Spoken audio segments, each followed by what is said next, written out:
BB, we should be up. I have to click back on the tab. I'm so sorry. We're up now. Get a foul. Keep it here.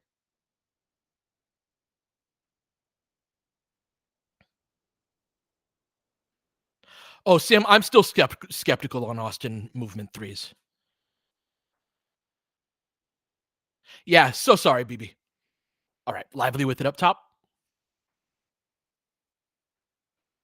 On ball. Good back pressure from Max. Sidestep three. Missed. Good box out by AD. LeBron with it. 11:09. Austin, another one. Back rim. Going the other way. Advanced pass up to Clay. Thinking about it. Guarded by AD. Pressuring him. I like it. Good, AD. Oh, no, AD is moving well. Chasing Clay around. Gets the floater. Back rims that. Gets the rebound. Really nice start defensively from AD on that possession.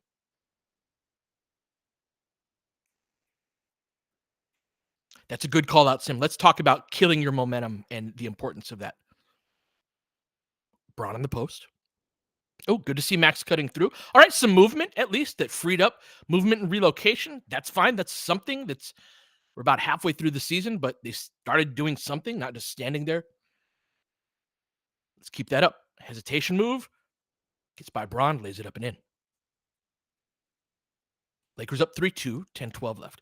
Austin back with it. AD, ball reversal over to Braun. High dribble, picks it up, swings over to Max. Looking for AD in the post. Keeps it himself, racks it. Oh, didn't get the layup to go. I like the idea, though. Not just always entering right there. Got a good look. Good take, lays it up and in. Nice move by Dinwiddie right there. Mavs up 4-3. Braun, good closeout by Washington. Gets by him. Misses weak side layup. Dinwiddie. Dancing with Austin. Sidestep three. Wait. Yeah. I had a feeling he was going to be a guy that, yeah. All right. AD with it. Coughs it up. Dribbling into two. They throw it away. No one really paying attention. Going to be Laker ball.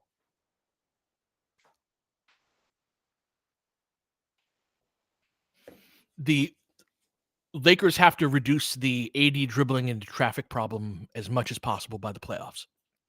Into him on the horn. Lakers down 7-3. Austin, as they switch it, Lively out onto him. Looking for AD in the post. Taking a minute, though. So, oh, nice move by Rui. Spin back left, lefty layup. That was beautiful. Good contest, but doesn't matter. Goes right through and over the top of Austin. Lakers down 9-5. Deep seal by Rui. Being guarded by Clay.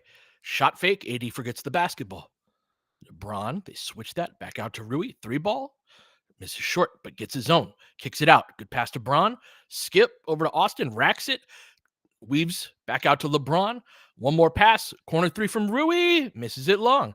But Max gets it. Oh, Braun all the way down the middle. Oh, let's go. Oh, let's go. No. Oh, Lakers get a steal. Pull up three. I got to see that again. No way. What just happened? Hezzy, dump it off. Let's go. Braun with it. Keep it here. What the hell was that? I got to see the replay on that. I don't see how he dunked that. I love that Jackson is like his biggest fan as a dunker. Oh, shot fake up high, brought it back down, wheeled it around with his left. A lefty windmill at age 40. Get the fuck out of here. Over to Austin into the post to AD. I'm astonished. Come on, guys, wake up. Being doubled. See, if you can't get a shot, there you go out of a... Oh, man, Austin goes sprawling along the baseline. AD getting doubled, and we can't make him pay. Racket middle. over Clay, wide open. Austin, kind of a ragtag stretch ever since LeBron dunked that gave this game a great energy.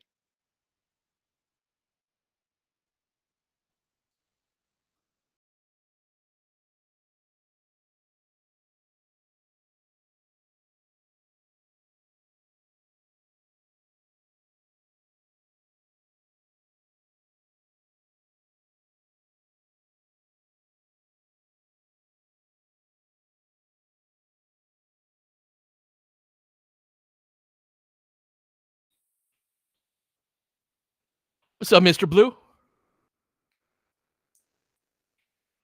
They do seem a little flustered by the defense. Yeah, they're not attacking on the catch. Like they're not looking AD especially looking to be aggressive. It's very slow, but at least he's quicker with the passing out of the double.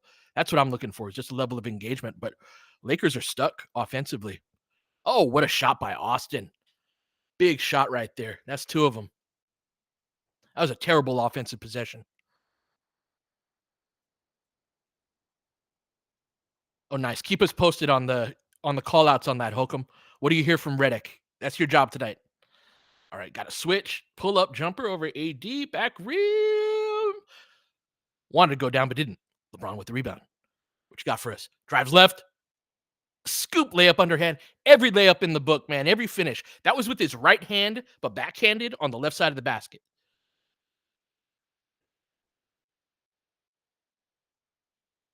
7-0 run for the Lakers, up 12-9. Oh, good back cut by Clay. Caught Max. Lakers up 12-11. 6 minutes left.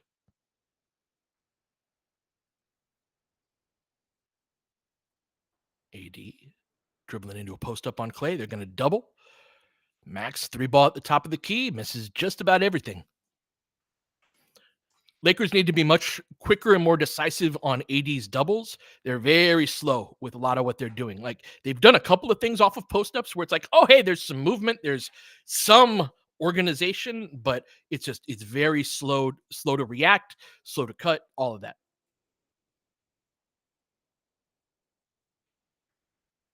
That's right. Only decisive guy that's been fast and decisive has been Braun.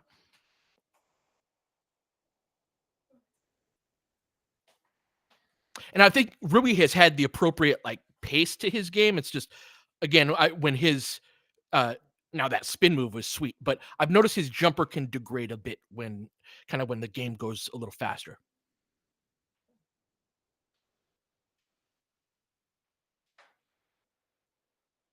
That's right, Sid. No doubt.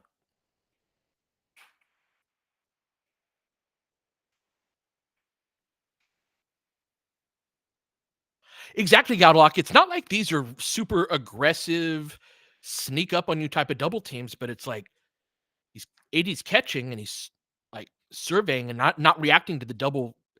That said, there's I think if you would freeze it off of the ball, you'd see there's not a lot of guys open. It's one of those things like when your quarterback gets sacked, is it because he held on to the ball for too long or did the offensive line not do their job or a combination?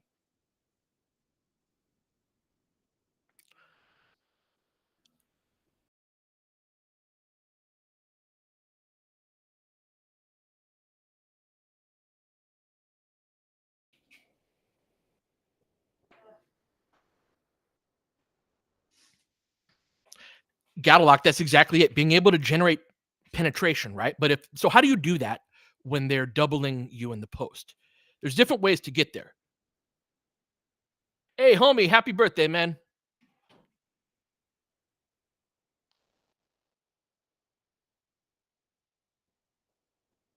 Crisp passing, timely cuts. You got big birthday plans, homie?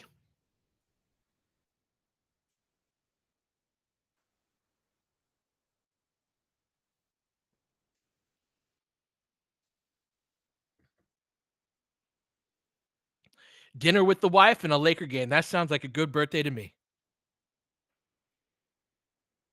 Yes, they did, Keezy.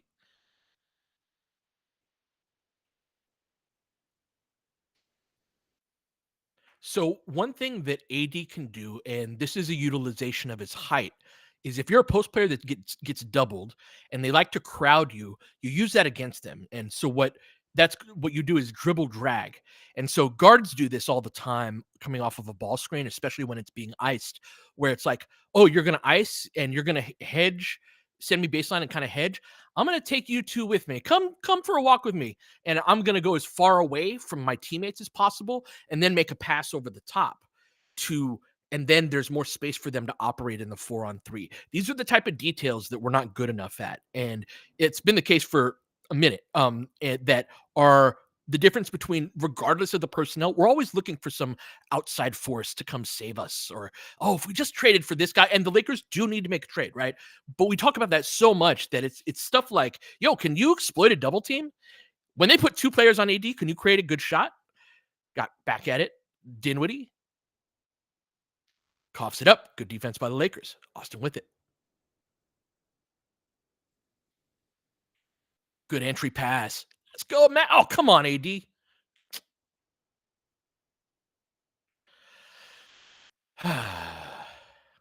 Yeah, that used to be automatic. That used to be a dunk. Yep. 5:10 left. Dancing with it. Step back. Good rack baseline. Good defense by Rui. Good save by AD. He's been good on defense, even if his offense has been rough. Austin, drive and kick. DFS, drifting. Can't get it to go. That was straight, though. That was a tough shot. Yeah, Hardy's going to be a guy that could give us problems, too. Dinwiddie dancing on AD. Drive, kick. 3-ball. Misses short. Good box out by DFS. Over to AD. I'm going to try to start calling him Dodo today. Good rim run. Good post entry from AD. Rui gets the layup. Lakers up 14-11.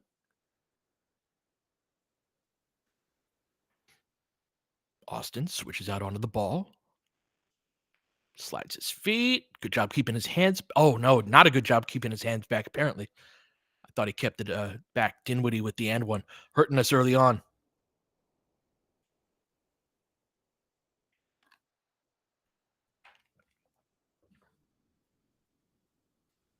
Nice floater.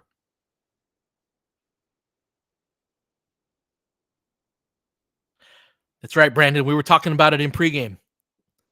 It's a revenge game. Dinwiddie with the 70s look. Josh, I will do my best. Gabe into the game. Good to have him back. Along with Austin, Dorian Finney-Smith, Rui, and AD. Yep. AD on the elbow. Oh, sneaks through the double, gets the and one. They were this close to a blindside steal. Turns into an and one going the other way.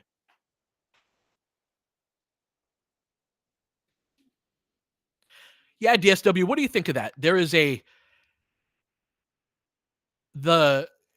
however long Gabe was good for. It wasn't certainly long, but it was the first time where it's like, oh, that's why they signed him, right? And so what do you make of that swing? And it sounds like you have skepticism that it's a real thing. Mm-hmm. Good call out, Max. Also, because we traded for D'Lo, it makes him a little more essential. But I would argue that's even more reason to look at him with a skeptical eye. Good ball fake. Back up top. Back to the elbow. Good slide by AD. Austin getting over the top. Good inside out dribble. Dinwiddie come. Oh, nice move. Shifty. Drive, kick, 3-ball. Misses. Good shot creation, though. Out to AD. Oh, good hezzy. Racket. Gonna go to the line. All right. Great job of slowing down to speed up. That's something that I'm seeing some improvement on with the Lakers. LeBron is the best player I've ever seen at this. I've never thought that I would see somebody who knew how to run in transition on a slight tier higher than even Magic. But LeBron, that's one thing from watching all the up close footage. His understanding of when to slow down and speed up. uh, is just unbelievable. But Austin and AD have a certain amount of like, I'm going to hit the turbo button and run right into the brick wall. That is one of the red flags that I see in the offense that need to be addressed between now and the playoffs and just made as good as possible between now and then.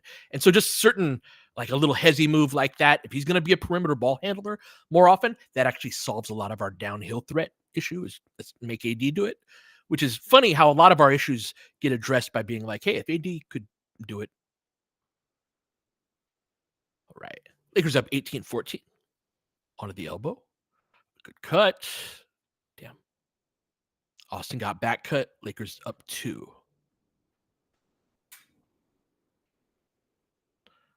Austin with it on the dribble into the pocket.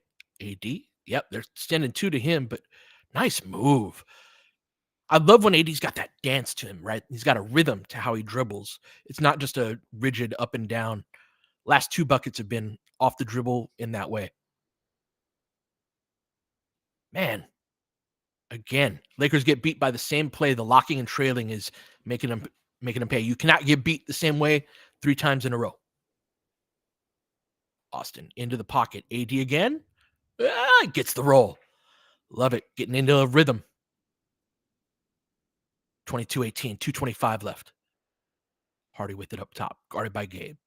Another horn set. They're running the same play. Hands it off this time at least. And got a whistle. Rui started, Nabil. The whole like, will Rui or DFS start conversation is a podcast world like just after that happened in the Houston game with quick sub in the third quarter. And just after you trade for a guy like him, of course, Rui's going to be the guy that's under the spotlight, both from like, if you got a guy that sort of does a similar job as him, does that mean Rui's getting traded? And then also who should start? What are the proper roles? So of course that's going to be more of a spotlight shown upon that. That is very different than being the coach of a team and being in Redick's position and being like, yeah, Rui, I've been talking about how you've been doing everything we've asked of you and been playing well, just all that. But, my old homie's here now. And so sorry, like it just can't be one game like that. Right. And so I do think that it's a topic of discussion and something worth reviewing, but it is not something that's going to flip right away. Yeah, Keezy, exactly. There's like what I try to do with the LFR pod, at least the nature of our conversations, is try to simulate some of like a coach's meeting and the shit that they argue about behind the scenes and debate about and what it might be. What are the different factions that are represented? And I always have a pull toward wanting to represent a faction that I don't think is heard enough. And so that's sort of part of the reason why I prefer playing bigger and I want to back up 5, right? The reason I keep referencing the Dan Wyke article and being like, yeah, I think that's how the Lakers think is that like I've had specific conversations on theory of basketball with people within the Lakers, right? Like you can't go to somebody that works in b-ball ops and be like, hey, so do you think we should trade for that guy? That's not the nature of the conversation, but like bigger picture conversations of what do you believe and what like or you think the factors are at play. I've learned so much from people at the during my time there, even though I didn't work in b-ball ops there. And so the main topic of conversation on defense is foot speed versus size. And it's the newer school really values foot speed and the older school values size more. Neither of them are wrong. And there is, I know, a big pull within the Lakers of we have the oldest player in the league. AD doesn't run a ton. And, we don't have like great athleticism overall as a team. So that is when you talk about slow plotting bigs, and that's before you even get into the offensive end of the court, right?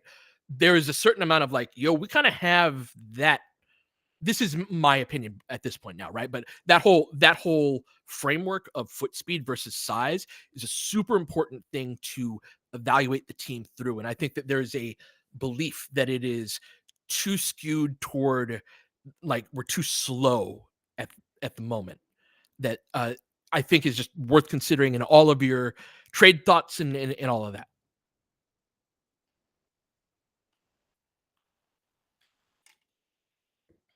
Seb, you just named the three best teams in the league.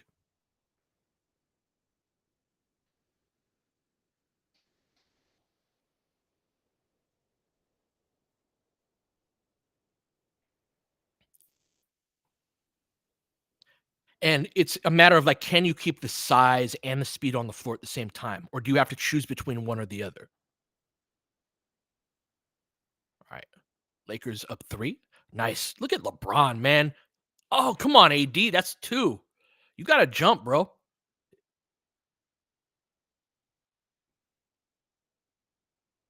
Get bucket the other way. I don't know.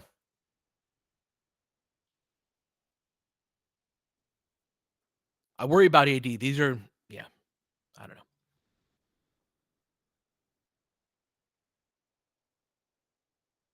They are interested in Kessler. I know that that's a confusing dichotomy, but Gabe with a brick. Oh, that travel? Drive and kick. Missed that long. Got Dalton in earlier.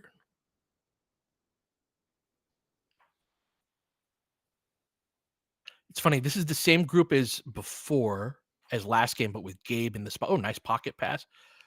Gets fouled on that one. Man, LeBron looks tremendous. And I like how AD is moving on the ground. I don't like how he's moved in the air for a minute. Um, but yeah, right now he's got, like, he's using it. He's so big that his foot speeds can really still kick your ass. Yeah, he's been quick with the ball off the move. The, like, surveying and being too slow was more of a post up thing and reading the doubles and all of that.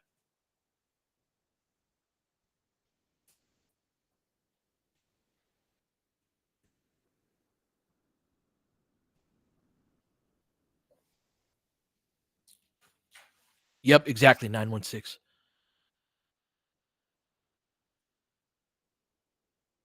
Good call out, DSW. That's exactly right about AD aging like a normal human. But if that's the case, win the ground game.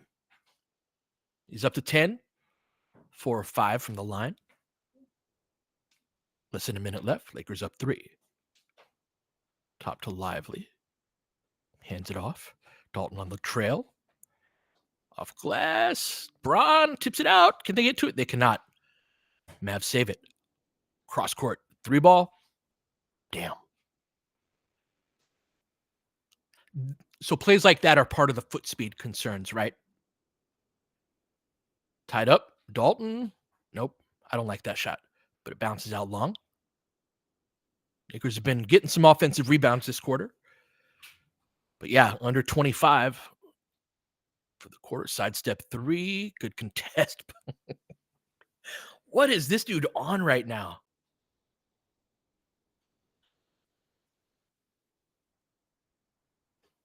Man. Keezy. Deal with the devil LeBron. Swing, swing. Oh, nice move on it. Oh, get that out of here, AD, with the rejection. Get it up. Get it up. Man.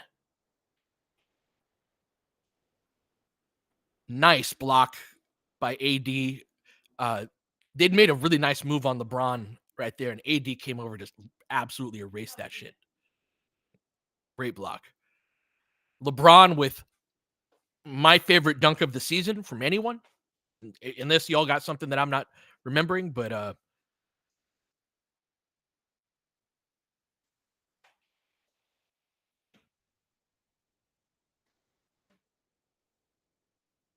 yeah, windmilling on someone with the left is a regardless of age, like, ooh, kind of dunk, you know? AD having a yo-yo first quarter for sure. So AD was phenomenal, right? He biffed a couple of layups, and I always use Darius's like everybody looks at AD through a deficit model, through what he's not being, what he isn't at the moment overall, when and giving 2 seconds of airtime to the things that he is. And so a quarter like that, like I'm bitching about Anthony Davis half the quarter, and he was fucking amazing. So yeah.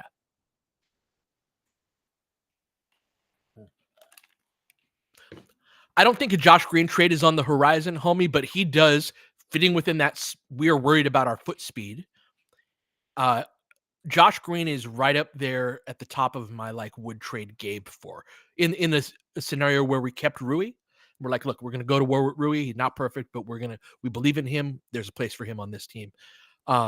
Then that version to me, uh, yeah, that version to me, like put Josh Green in Gabe's place because Gabe does defensive guard things, but he's offensively so limited that he's basically the equivalent of a wing. You don't really rely on him for any degree of shot creation. He's mostly just a spot up guy. I know that he's had a flash here or there, and obviously, look, Miami was Miami. We don't run the same style of offense that Miami does, so it doesn't matter that he went to the playoffs or to the finals as their starting one. Like what they did was different, obviously, than what we do, and so, yeah, a guy like Green to me would be defensive 3-and-D guy who can get up and down. Like Green likes to run. We all saw his dust up with Austin. He's competitive. It's like if you get Green and DFS, again, I think the Lakers need to make a more decisive move than something like this to actually win the championship. And this has been my biggest fear all year is they're going to do just enough to lose. However, operating within that framework, if you add DFS and Josh Green to the team, the level of competitiveness that you went from while keeping guys you like Rui, look, and I like Rui too, right? And there are certain guys where you start having that conversation like, did we really get better if we traded Rui for that guy? Um, but yeah, just working within the whole idea that if that's the case, this is something they value. Green is a guy that I think has some potential.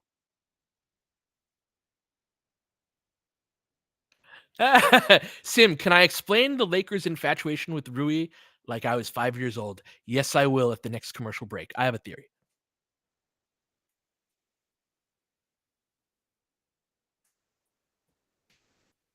Back at it to start second quarter. We've got Gabe, Dalton, is that Shake, Hayes, and LeBron in the game. No, that's Dodo. All right.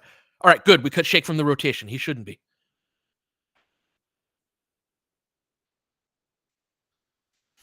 Do me a favor and remind me about the Rui infatuation, quote unquote.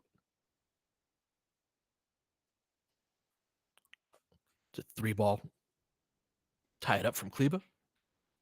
Tied at 27, 11:33 left.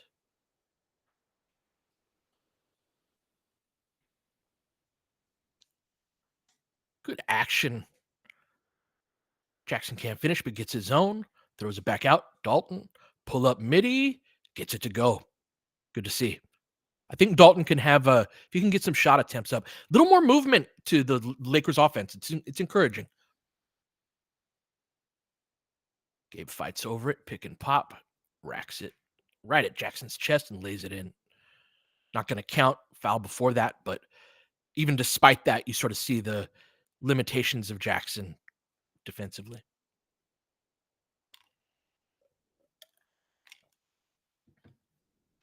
AJ, I think Jackson would be given the opportunity to not lose his job to Koloko via injury. I think, not saying it's right, just saying that I think that's the rationale. Nice block. Great job of choosing the right shot window. He tracked that the whole way. Lakers up 2, Braun off the screen. 1 foot, back rim. Good look, though. Man, I love how LeBron is moving. Dinwiddie with it. Keeps it. Switches out onto Jackson.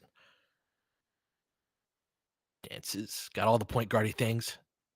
Nice shot creation. Outlet. Come on, Gabe. What you got? Lord have mercy. Josh Green is going to the free throw line on that. Shot, drive kick. Jackson, pick up a foul on a late rotation. Gabe in open space, like he's small and he's not that athletic. Always try to think of transition as the domain of your athletes. That's the place where they sort of have a little more powers than they do in the half court. And at the other end of the spectrum, it can be an advantage. I had this one kid that he was a point guard, on ball point guard, Damian, good kid. But small, easily the smallest, and wasn't all that athletic, but had really good feel. That's why he was our one for JV. And he had a breakaway in a game one time where he was so worried about the footsteps behind him that he wouldn't take a layup. And I'm telling you, there was nobody like at the 3-point line or before. But he was so worried about like the athleticism that was around him. It was like his first, I think he was playing VAR that game for the first time. And yeah, I was just so shook by it that there is Gabe in that shot, like kind of reminded me of like what the hell am I gonna do? I don't have the tools to be able to finish this. Stack pick and roll for the Lakers. LeBron comes off of it. Good screen by Austin. Back into the game. Fades away. Misses short. Not a coincidence. Over to Dinwiddie. Tied up. Up top. Pull back. 3. Woo. Nice shot.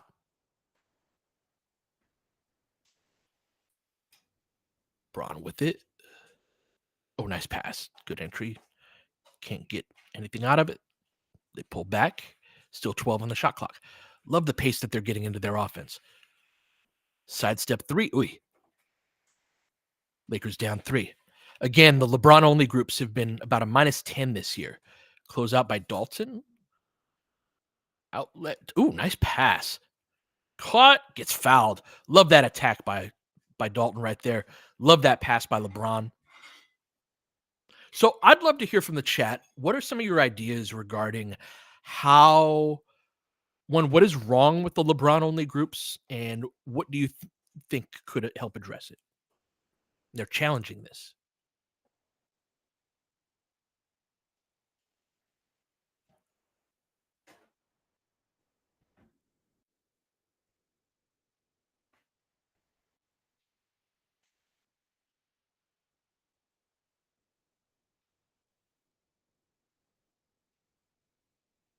Good call out, Rathstein, about small guys like Gabe.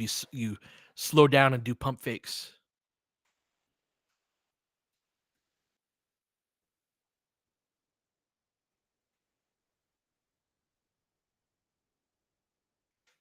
Yeah, it looked like he got him on the arm.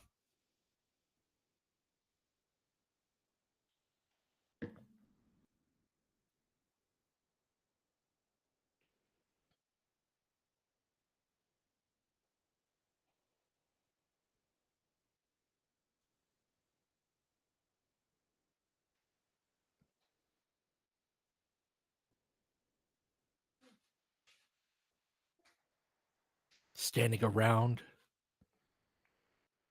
Tony asking the important question, who is normally in the LeBron-only groups?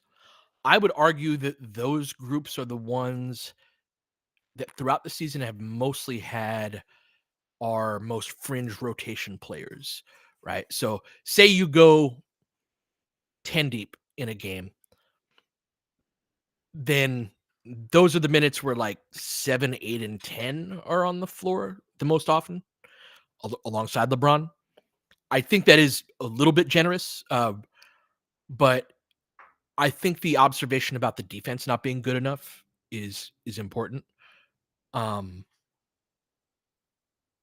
It's funny because my first favorite lineup, which is no longer possible of the year, was that group we got off to the hot start with, right? With it was D'Lo, Dalton, Rui, LeBron, and Jackson. That's an AD list group that was on fire in the minutes that they got. It's really been the only LeBron-only group that has really clicked right away. Everything else has been either okay to different degrees of bad. And so I think that sort of reimagining these minutes right here is one of the biggest challenges for Redick. at the moment. Yeah, Max saying generally there are multiple defensive holes.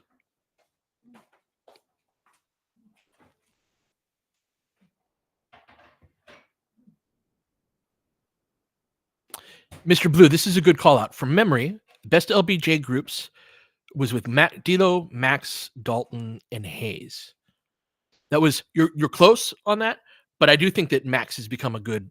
And it's funny before he wasn't. What do Max, Dalton, and Hayes have in common?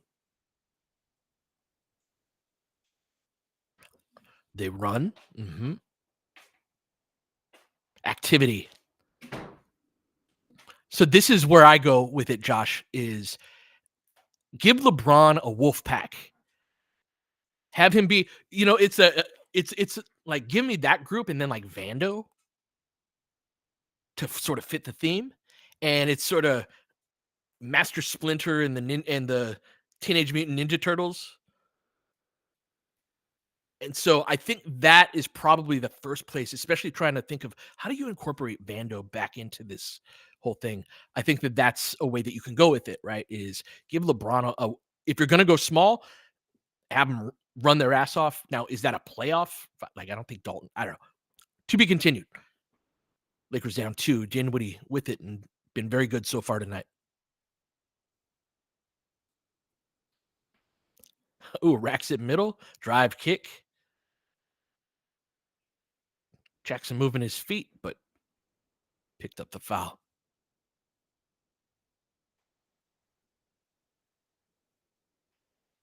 Oh, we like scarring the hyenas better?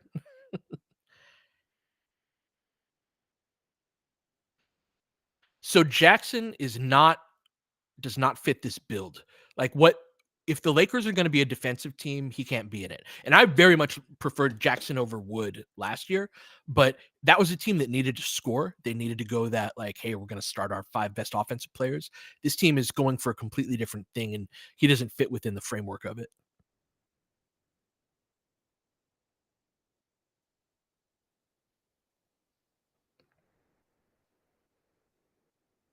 Yep, Voxic, that's a good call out about Jackson leaning over, and then he looks over at the ref. What'd I do? It's like, bro, you can't do that. I think Koloko is a better fit, Regina. I do. That rim protection, and he can help you go on a defensive run. That's what we want to do. That's going to spark our offense and just our team in general. Lakers down 3, 8:37 left. Dalton off screen, quick fire. Yeah, kind of under pivoted. You're going to miss short a lot of times when you do that. They look to rack at Dalton right at his chest over the top. Good contest. But Jackson can't clear the rebound. Going to be fouled on the putback. Man, Jackson getting abused on the interior.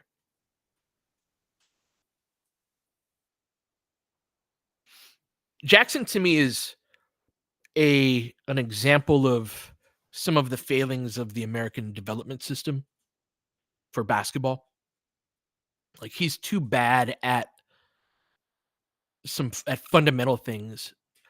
I know this summer, and this is something even in the NBA you always have to work on. So I don't want to act like, haha, this guy had to work on setting screens, but they were working on it with him over the course of the summer. Be like, all right, bro, this is how you set a proper screen without picking up an offensive foul, right? And a lot of times when players as talented as him are younger, in the younger American system, it's all like there's a lot of grifters and people looking to take advantage of the kids where the like they want to have him on their team, but the kid isn't getting as much out of it. I don't know. Kick out to Austin. Switch. Man, his jumper's looking good tonight. Austin freaking Reeves, man.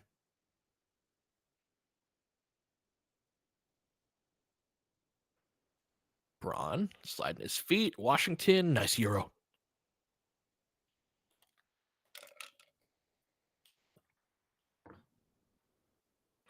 Braun gonna get a foul. Good to see.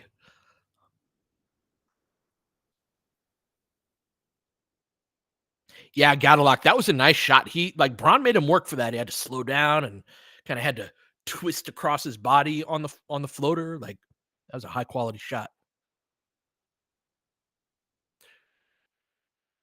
I don't think if Jackson plays like this, he'll be long for that spot, and I think that Koloko could win it. There is also a degree where Koloko is on a two-way, if nothing else for now. So you'd have to actually convert him into a different roster spot, which the Lakers do not have space for that. And so I think that they're at the trade deadline, certain things will be clarified, you know?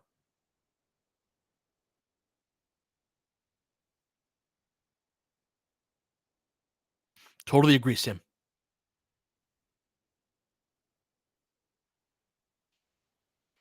I was too DSW, and I think that's a mistake. That he is, if you want to be nasty on defense, you have a defensive five that's gotten some minutes for you. That yes, no, we would love to have that guy be Robert Williams the third or Walker Kessler in that spot instead. But if you want to build out what I think you're looking to do at that spot, you've got a guy.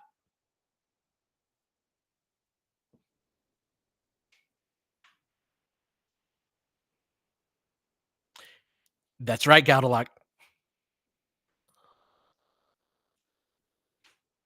Also, spacing is important, right? So Dinwiddie dancing with Austin takes him to the hoop. We had Dinwiddie as a bit of a fish out of water last year. It's sad. Dinwiddie's nice, man. Dinwiddie's an LA guy. He played as nice move there by that. Oh, that was Dodo. Nice move. Um, Looked like Rui with the step through on that.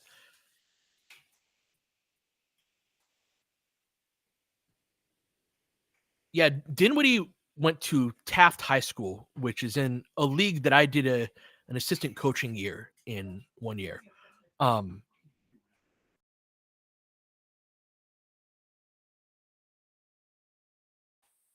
that's right, DSW. And so he's not the most athletic guy, but he's got every crossover and he's got the on ball guard rhythm. If you notice, the guys who are really good, a lot of the guys, especially that aren't the fastest, but they are the shiftiest, they sort of have a rhythm where it's like, and Dalton has this hop as a shooter as well, but it is a very specific kind of rhythm. And just watch how off rhythm and not off rhythm, but just like it's a I don't know. Someone help me here. There's a specific way that he dribbles that it's not rigid at all. And Van Exel had this at the utmost peak, but it's a side to side trying to rock you back and forth.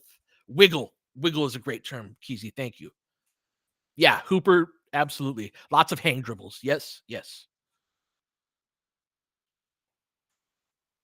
Yeah, he's shifty. And yeah, waiting for the defender to shift. Exactly, 17. Oh, Rommel, great call out. Rackstat. Keep it here. Isaiah Thomas was all that plus freaking elite speed. So when you combine, because Dinwiddie doesn't have that with Isaiah. Yep, swagger as well. Yep, 4 on the shot clock, 3 coming off of it. All right, gassing him up a little too much. Good anti jinx. They can't get the putback. Keep it here. Lakers getting killed on the boards again. They're in the bonus because Lakers cannot rebound. So this is part of that evaluation period too.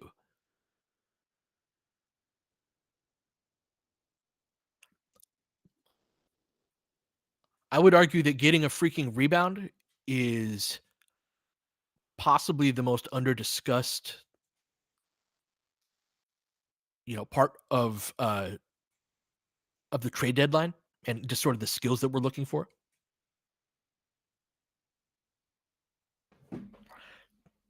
Tony asking more of the right questions. Comes off of it. Skip.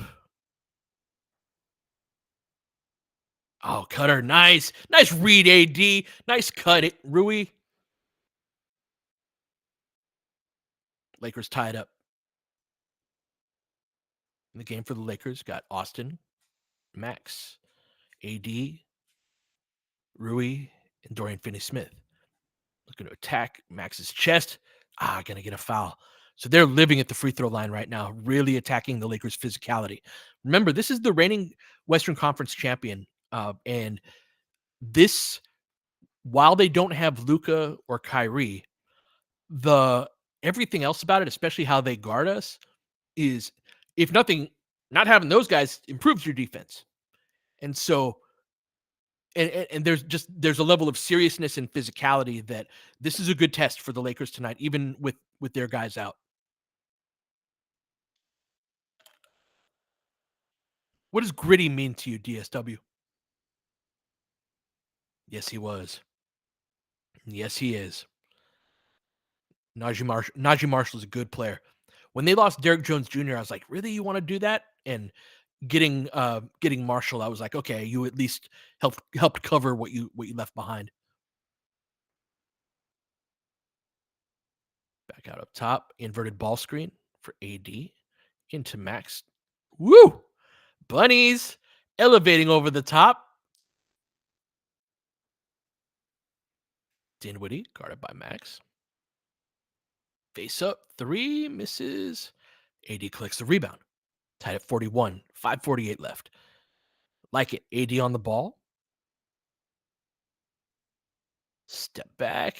That's a bad shot. Bad offensive possession. So this is if he's going to be more of a ball handler. Like, let's get quality looks.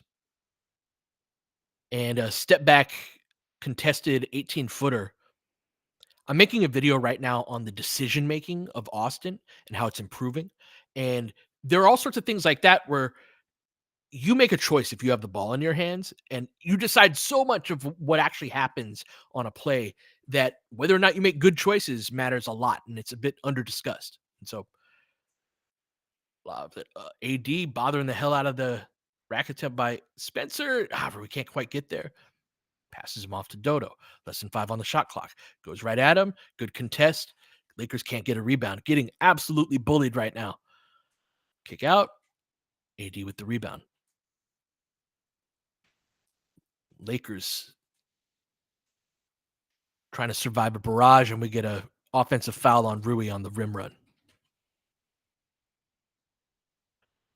Yeah, I love Derek Lively coming into the draft.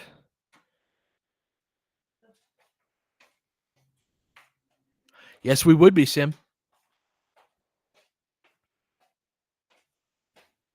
Just the second turnover for the Lakers.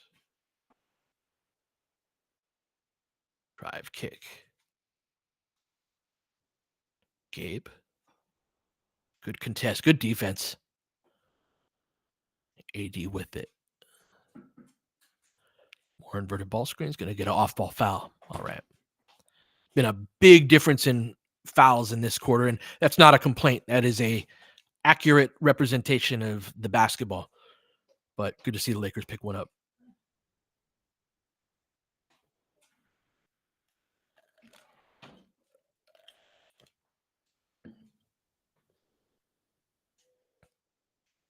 Rough entry pass, but AD goes to track it down. Yeah, no Bron or Austin, so AD, the shot creator, becomes very important. Lakers get a little lucky there, but what's good for the goose is good for the gander. Been calling that the other way.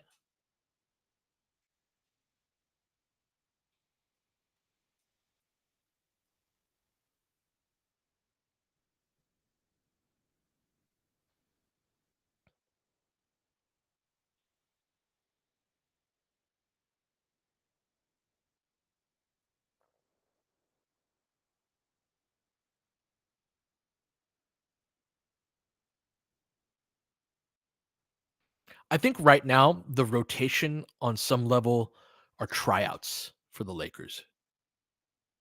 And there have been a few times this year where a traditional 5 has gotten a quick hook. Like if you look in their box score at halftime, it's like, they played 3 minutes and 28 seconds. That's a weird length for a shift. AD gets the free throws, Lakers up 2. And so that's been happening a couple times lately where it's like they start out one way, but then they switch to small ball. And yeah, I think that just happened again with the foul trouble. I don't know if it was intentional. I don't think it was, but coming off the screen, damn, nice shot. That Grimes. Yep. Yeah, you got to get out on him. Lakers down 1. Oh, good rhythm on that. Is that Max freaking Christie?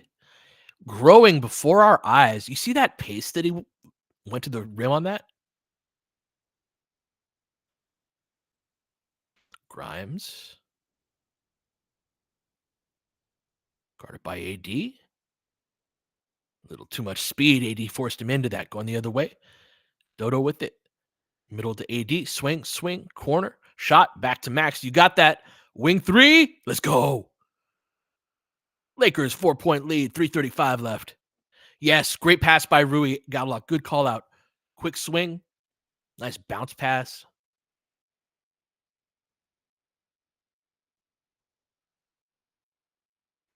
Kleba with it. Hands it off.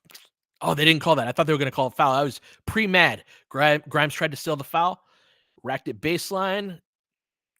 Max gets there to deflect it away. Good job taking away that cut. That's a type of, we would have given up a dunk on that action last year easily. Yes, he is, Alex. And part of it is because he's reading like that. That is a little deeper in the like that's an easy one to give up a dunk against. Come off of the screen. Oh, face up jumper. Tough shot. We'll take that. Thank you. LeBron. Oh, cutter. Woo! Max having himself a quarter. Lakers up 6. Max freaking Christie. He has had a very good trip through Texas these last 2 games. Nice pass. So I think identifying Max in like as a LeBron partner, I think you guys are onto something with that.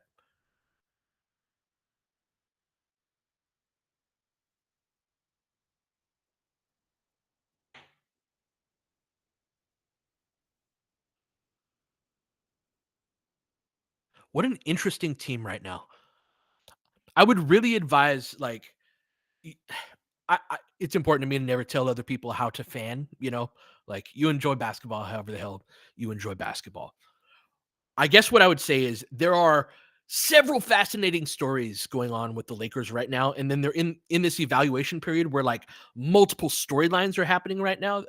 To me, it's again part of that favorite show, favorite novella type of idea where a lot of times when those shows get good, it's like every scene, it's sort of like one of the 3 or 4 or 8 different storylines that they got going on has something where it's like, oh shit, something's going down right now. That I very much feel that way about the Lakers. That really every possession, every game right now is so full of information. I think they're generating good offense through Dinwiddie, Seb, and through just physically kicking our ass. Whether it's on the offensive glass, going through guys. Dinwiddie's been having his way with Austin.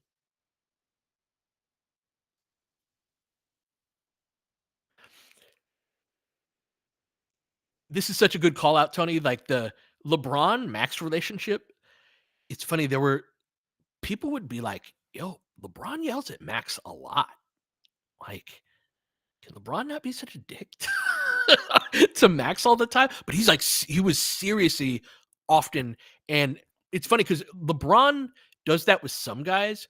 And with some guys, I think there is a certain amount of like, you're a dumbass and you're always going to be a dumbass and you're irredeemably a dumbass. And I can't stand playing basketball with you.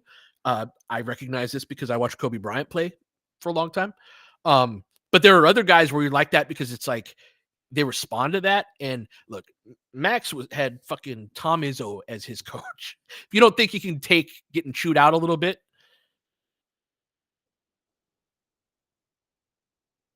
reminder for the Rui story.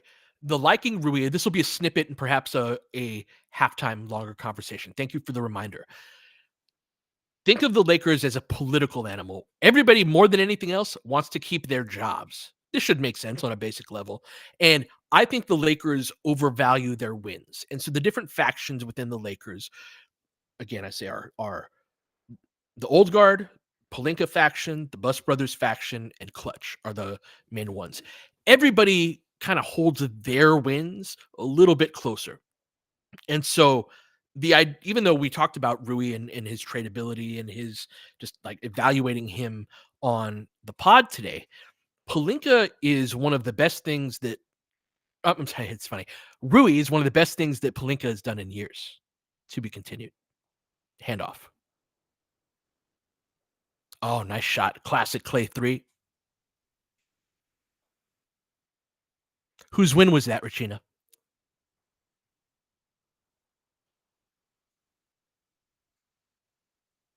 Right. Inverted ball screen. All right. Right idea. Right idea. AD. Just like slow the fuck down. Right. And where does Joey sit on the food chain?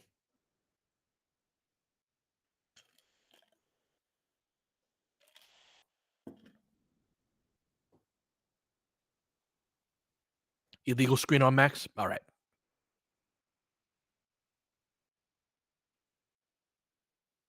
Handoff off his leg. And there you go, Regina. You have solved the mystery. It was that plus money. They couldn't pay him and THT at the same time.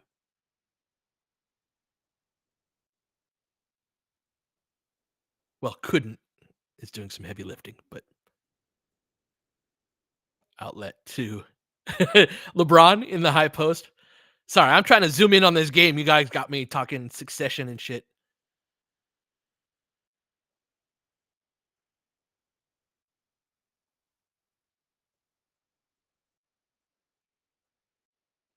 Yeah, no, Bron, I am through the moon happy about LeBron.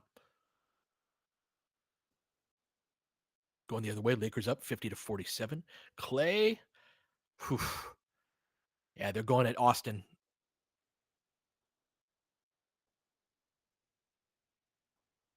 Tied up at 50. 135 left.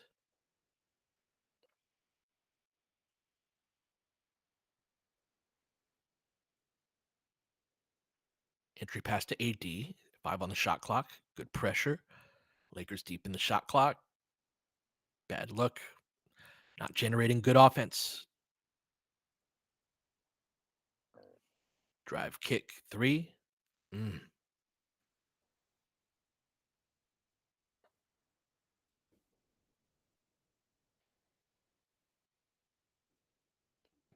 Ball up top.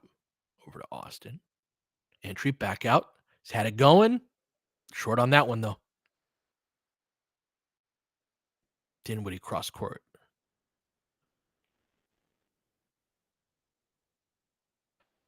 Lock and trailed by Austin. Really just trying to stretch out the Lakers defense. Swing. Dinwiddie, they're generating way better shots than we are. Down 3. 26 seconds left.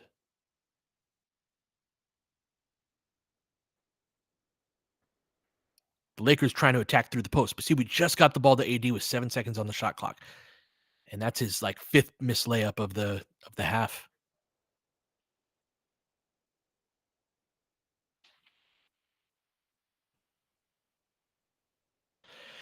Crossover into the paint. An appropriate conclusion to the first half. Lakers down 5, 55-50. Yeah, that was an illegal screen, but you know, I don't expect a call in a circumstance like that as Redick storms into the locker room. 11-0 run to close that out? Yeah.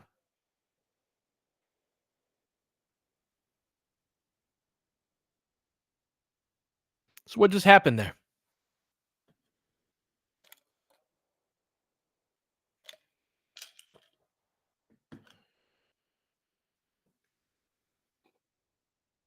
Rui and Austin messed up every single Clay switch.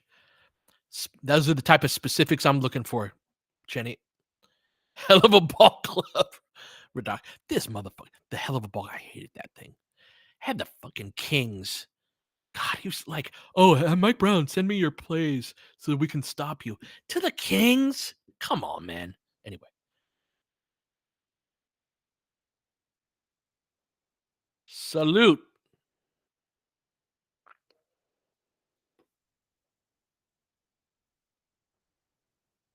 Braun also left Clay in the corner. That's right.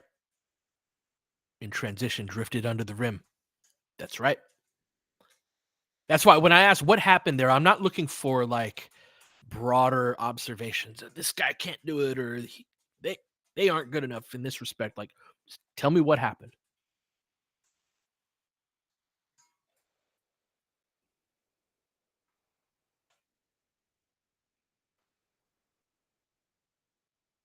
Really not convinced on the offense, despite the last few shots being lightly contested or open. I agree, Solenoid. What are you seeing that's problematic about the offense? Lakers only have 50 points at halftime.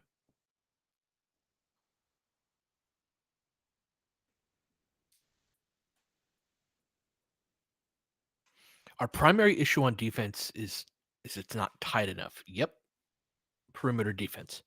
That's where Grimes is getting his shots and why Clay, bingo, bingo. Yep. That's exactly what if your perimeter defense is not on point. And so what did you see specifically, Gaudelak, that was not tight enough?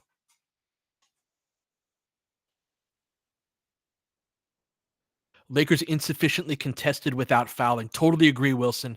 It was one or the other. They were either fouling or they were if they were contesting, they were fouling. I would argue that when you see that consistently, it can be symptomatic of an athletic disadvantage. I remember as not being the biggest or most athletic guy. There are certain points where it was like, only way I'm stopping you is I'm gonna hack you across the arms because you got me here. And that seeing that over and over again, I think that there was an element of that to the first half. We are always up against the shot clock. Thank you.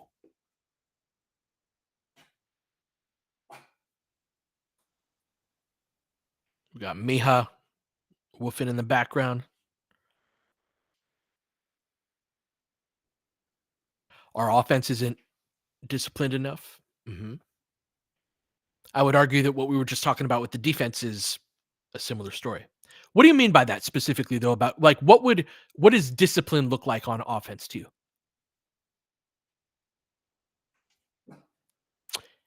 This is a good call out by Josh. Making your layups. What's the score if we make our layups?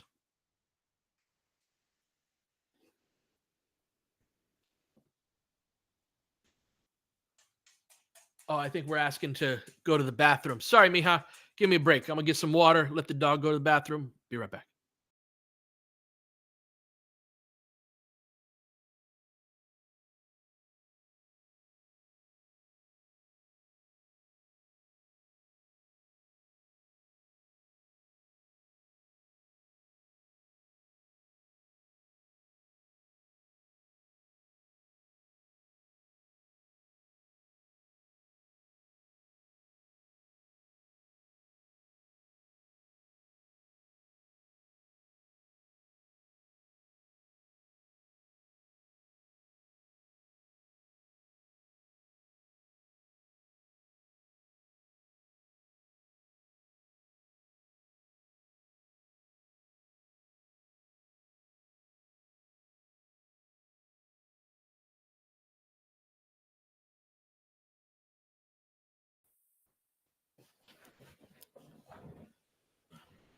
They don't call enough plays.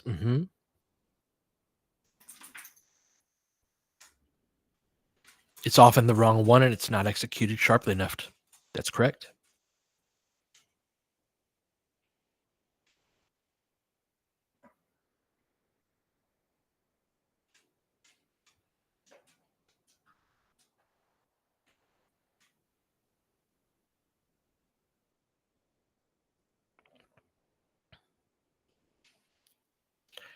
More play calls. Guys need to be held accountable. ISOing for the first 15 seconds of the shot clock.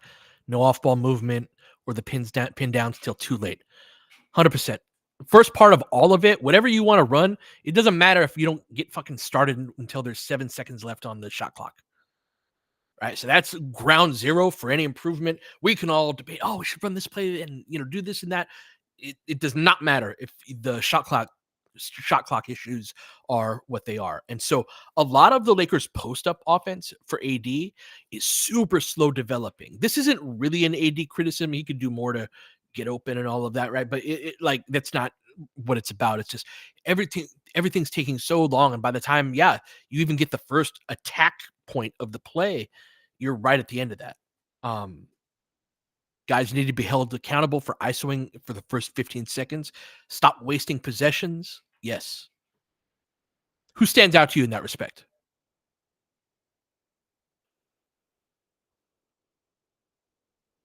Only one assist for Austin at the half. Mhm. He has been doing a lot of the heavy lifting late.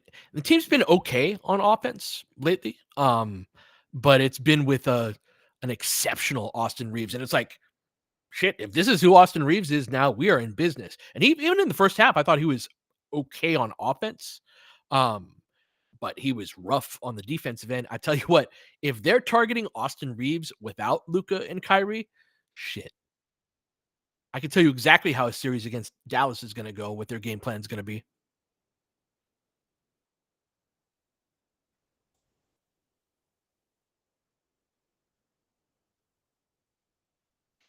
Clay went on that huge scoring binge.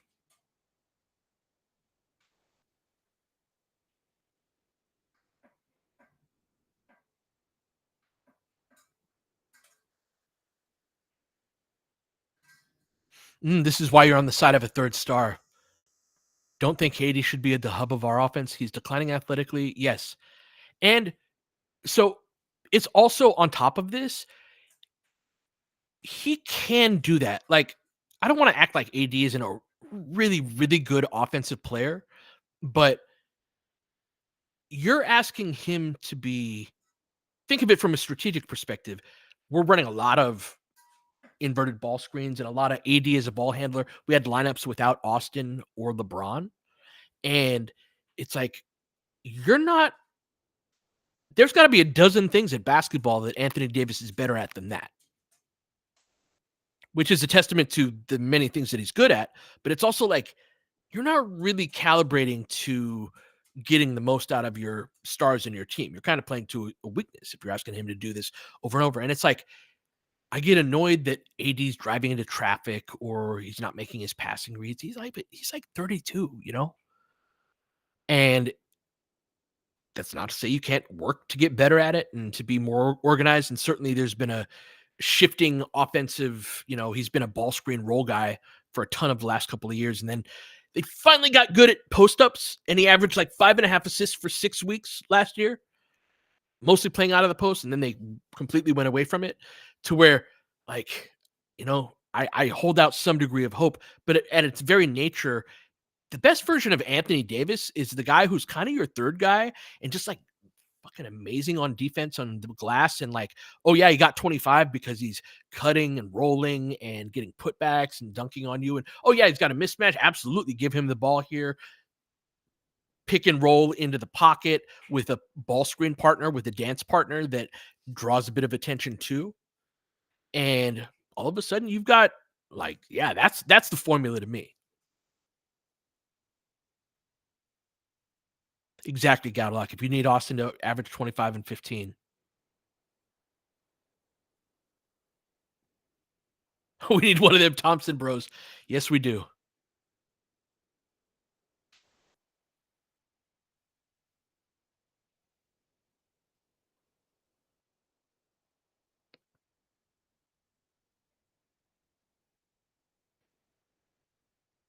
Wow, Phoenix down to Charlotte. Yes, William. I swear, so much of our offensive struggle. Yes. Sorry, I think mid rant while you were typing that, but amen.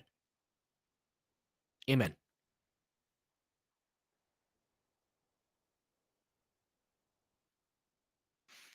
Good question, Daniel. How would I counter Austin being targeted? So the manner in which he's being targeted is that rocking back and forth by Dinwiddie. Uh, And again, there's so much in coaching and like how do you address this problem that I think is super translatable to life overall. That I just love these type of questions and these problems.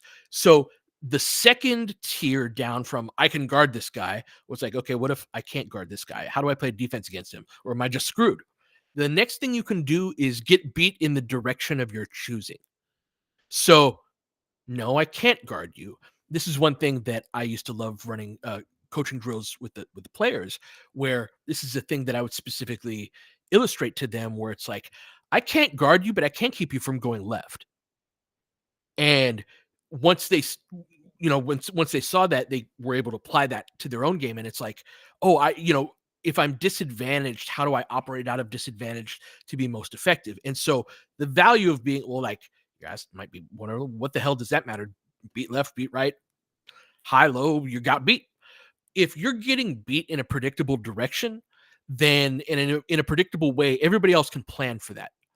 And so this is part of being disciplined and organized and all of that. And so there's a game plan aspect of this, and then there's a third quarter adjustment, mid game adjustment, and every play adjustment on some level aspect to it as well. That is the that's where you kind of find what you can do. And so with Dinwiddie's case, he's trying to get him to dance back and forth. You take that away from him and be like, left, right, whichever, I don't know his driver tendencies, but whichever way that he likes going least, or whatever weak side player you want to sort of engineer three pointers toward, like whatever you want to do with your defense, like choosing the direction that Dinwiddie attacks Austin is one thing that you can do. And then Clay guarding him, that's more of it. You got to create a sandwich on Clay. That's why him and Steph are so freaking hard to guard, is you have to have back pressure, which Austin just has a limited. Clay's what, 6'7"? And so between that and having AD step up a little bit higher, whoever your five is, those are the two main things.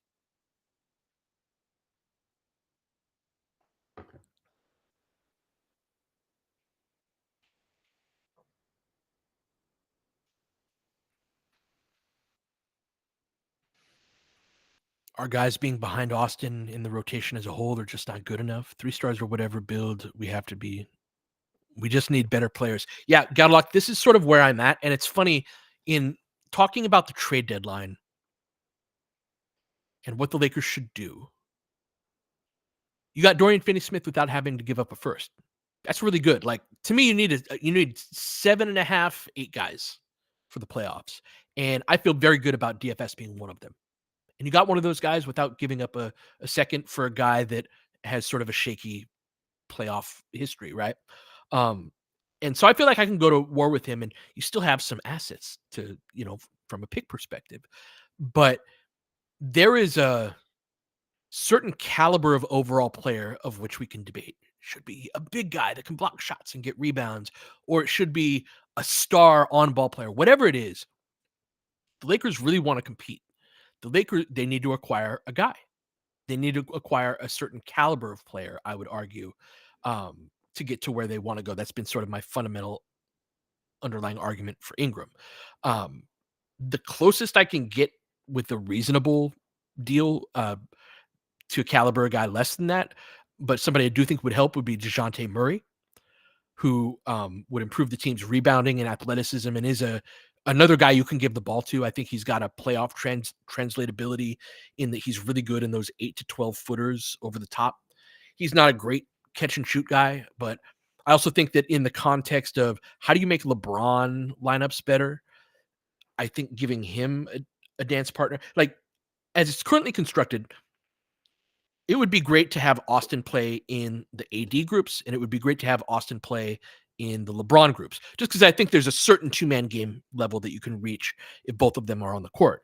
But Austin's got to sit at some point, and so a lot of those times it's been the LeBron minutes, and I think there's a real lack. It's like Shake Milton or Gabe Vincent in that role, where it's like LeBron needs more than that on the court next to him to really create, high-level offense. And I think a guy like Murray has offensive juice on the ball to be able to address that, while he's like not, if you're asking him to be your, he's not a dog defensively. He can bring it sometimes or not. He gets a lot of deflections though. And I would argue that if you want this sort of like guys that run and are athletic, and you're trying to address the actual athleticism deficits that that the Lakers have, like he's a guy with some athleticism, averaged like 5.5 rebounds over the course of his career. So if we're going to go small, you got to put the other end of the bread on the sandwich, if you to sandwich rebound and get some rebounding out of your guard spot.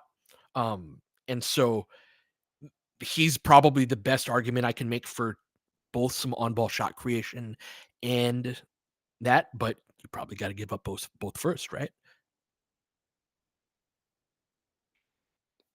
We are back at it as the Lakers turn down 5, 11:52 left. Entry. Oh, AD crowds him, but Lively with the jump hook over the top. Thank you so much, Daniel. That means a lot. Thank you, man. And yes, same man. Learned so much about life from basketball. Don't like what I'm learning right now with the Lakers down 7. Fadeaway jumper, LeBron. Just like I don't love the offense, but LeBron looks incredible. Yeah, thank you, Nate. A little less diplomatic than I am, but more accurate. Drive kick 3. AD with the board. Braun with it. Behind the back. Post entry to Rui. Kicks it out. Max, corner 3. Can't get it to go. Good pass by Rui. Runs back. Oh, but not fast enough. Dinwiddie with pace. Creates an open look for his teammate. So those are the threes. Austin can create those sometimes, and when LeBron's looking to drive and kick, but those are tough because you don't have to give them up. You're already back, but you didn't stop ball in transition. Tony, that was Rui. On that, Rui was jogging back, and he had Dinwiddie in transition. And because he was jogging back, Dinwiddie hit the gas, and so they couldn't contain on Dinwiddie until the paint. And so that was a drive and kick as we get a. Speaking of driving into the paint to attract the attention of the defense, Austin going to go to the line.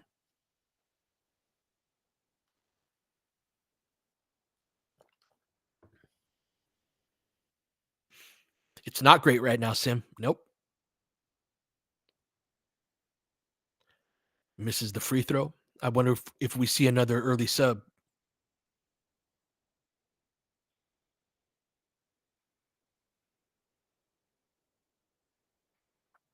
Everything on offense is hard. They're not creating the initial advantage.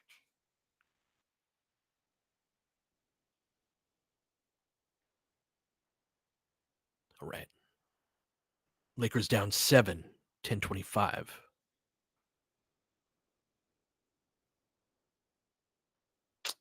It's the floater over the top of Austin. Yeah, seeing Dinwiddie. Yes, Spencer does look like the old version of himself. Good for him. Sad we couldn't get that out of him. Into the corner. Austin ripped through. Drive kick. 3-ball. Front rim. Dinwiddie clears. 9-point game. 9:53 left. Oh, Austin gets popped in the face. No call. They are just going at Austin, man.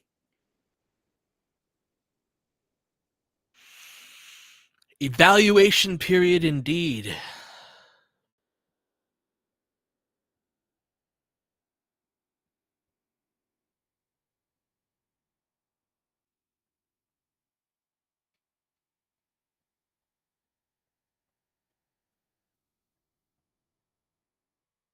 Hold up. Chat is moving kind of fast.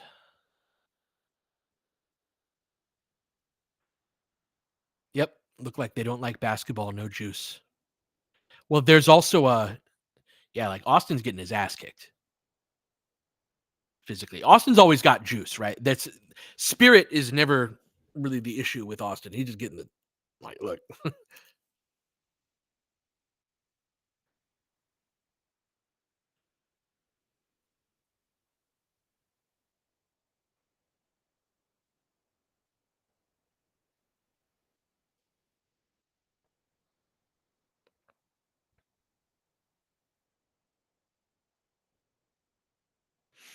Gaudelok always with the wise words.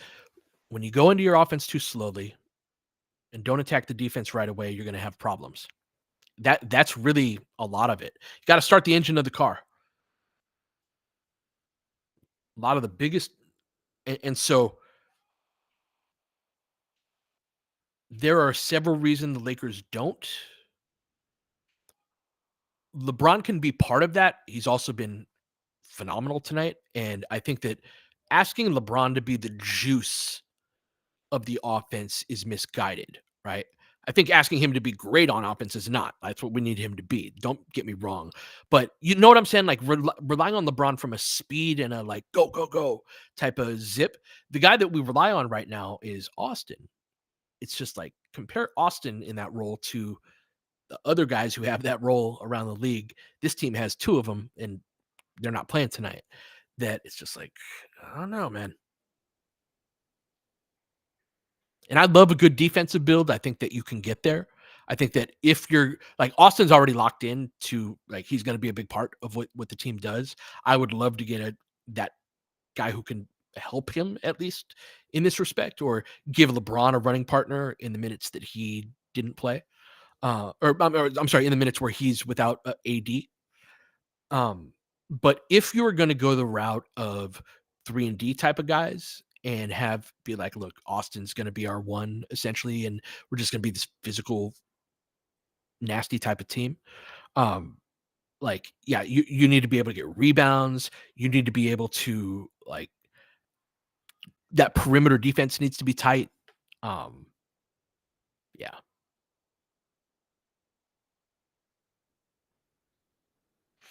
ideas on why our offense lacks movement compared to earlier in the year. Mr. Blue, I think they abandoned a lot of the things that require a level of growing pains to go back to a lot of pick and roll offense when times got tough. I understand, right? But Lakers have been running a lot of pick and roll lately, and there is short term benefit to that. The long term deterioration is sort of lack of movement. And sort of like, I don't know, I've liked some aspects of this game from that standpoint as LeBron gets a dunk after some ball pressure. Um, they're just like not good at it yet. So it's sort of a deal that you have to make. It's like, do we invest in this thing that we're not as good at right now to be better long term and have more movement? One of those things. Step back three, Dinwiddie looking very comfortable, but didn't get that one. Outlet, Max, baseline, spins middle, racks it. Woo!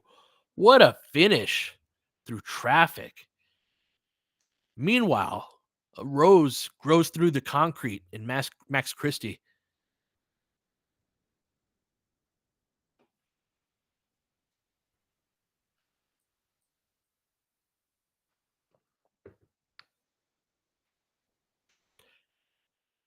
Max, I don't think that you need to. No, I don't think you need to. I JL3 with the comment of the night so far. I guess this is this what a serious team looks like. Yep.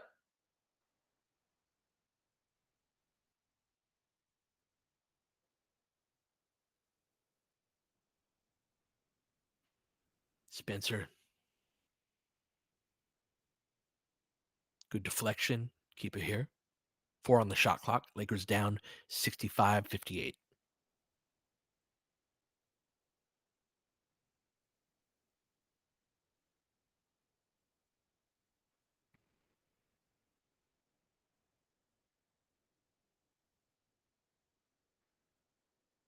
Oh, Max, close out. Let's go. Close out, Max. Braun with pace. Get that call? Let's go. Braun looks great. Max looks great.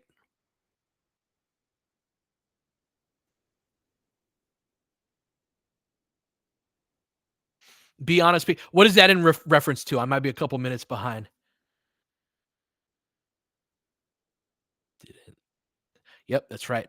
Dinwiddie didn't suddenly forget how to play ball. It's sad.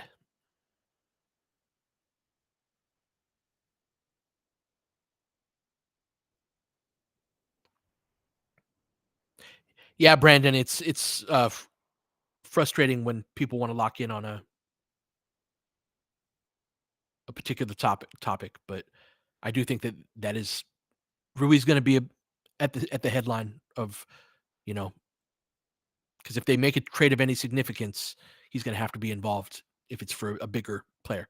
And if it's not, then I'm not sure they're actually going for a title. All right. Good defense on that play by Austin, but they get the defensive rebound. Clay racks it. Austin, nice job jumping the passing lane. Gets the steal out into transition. Keeps it, dumps it off to AD. They're both just going forward, going forward. Austin stopped. AD did not. 3. That's a shooting turnover by AD. You get a layup off that.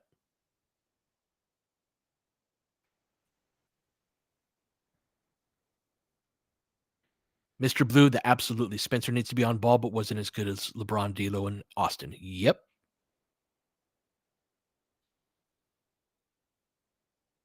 Swing, swing. Lakers trying to get some movement and crispness out of their post offense. They're just not very good at it yet. That's what happens, though, when you only do it part of the time. We're almost halfway through the season. I am encouraged to see them picking up the pace on how to address some of this, but you're going to see some growing pains. Is they don't usually move like that when they post up with AD. It's usually like 4 guys watch a guy post up. Now they're trying to like relocate and shit. And it's like, yeah, you're not that crisp. Of course you're not. It's like a band that never practices. All right, Austin attacking him right at his chest over the top, over and over. Lakers down 10, 7 minutes left. DFS into the game for Rui. Max gets walled off. Post entry. Again, can they create post offense? That's a good shot. Yes, sir. Create a good shot, you make a good shot. Lakers down 7.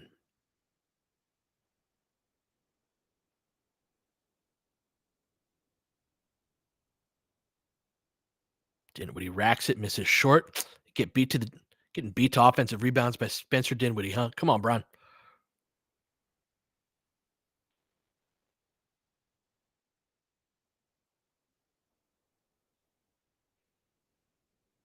Post entry. Deep seal. Good basketball. That's how you beat that switch. A lot of middle. Like, notice how that action was in the middle. If they're switching that's a good place to exploit a switch. Lakers are trying to play better basketball right now on the offensive end in terms of organization and being crisp. So down 7. It racks it. Let's go. Max freaking Christie. LeBron. Woo! Behind his back.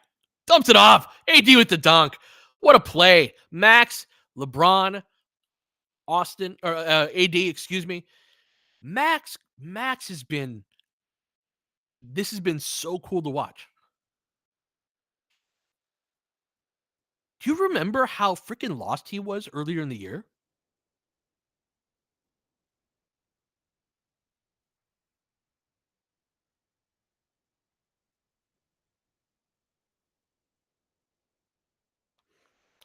That's right, Mr. Blue. LeBron either likes to walk it or does that, right? If he sees it as a transition player, as a transition play, he's still one of the best transition players in the league. That behind the back to crack open the advantage on that play, and a little dump off. And AD had gotten up court. AD beat everybody up court. Let's fucking go.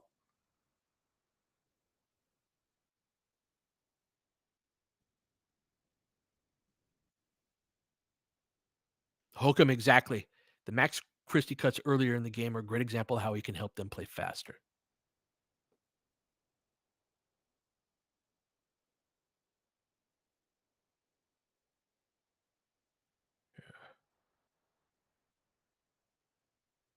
Rathstein, the thing is, LeBron is your oldest player.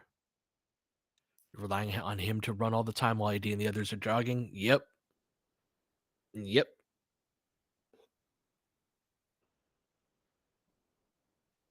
They need to run. That's the main thing they need to do. Yeah.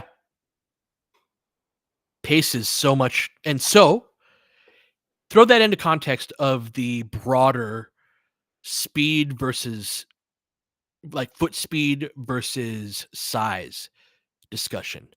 They need to run supports the, hey, let's get somebody who can freaking run, right? Let's our foot speed on the perimeter is important.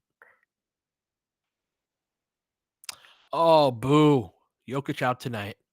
That's too bad.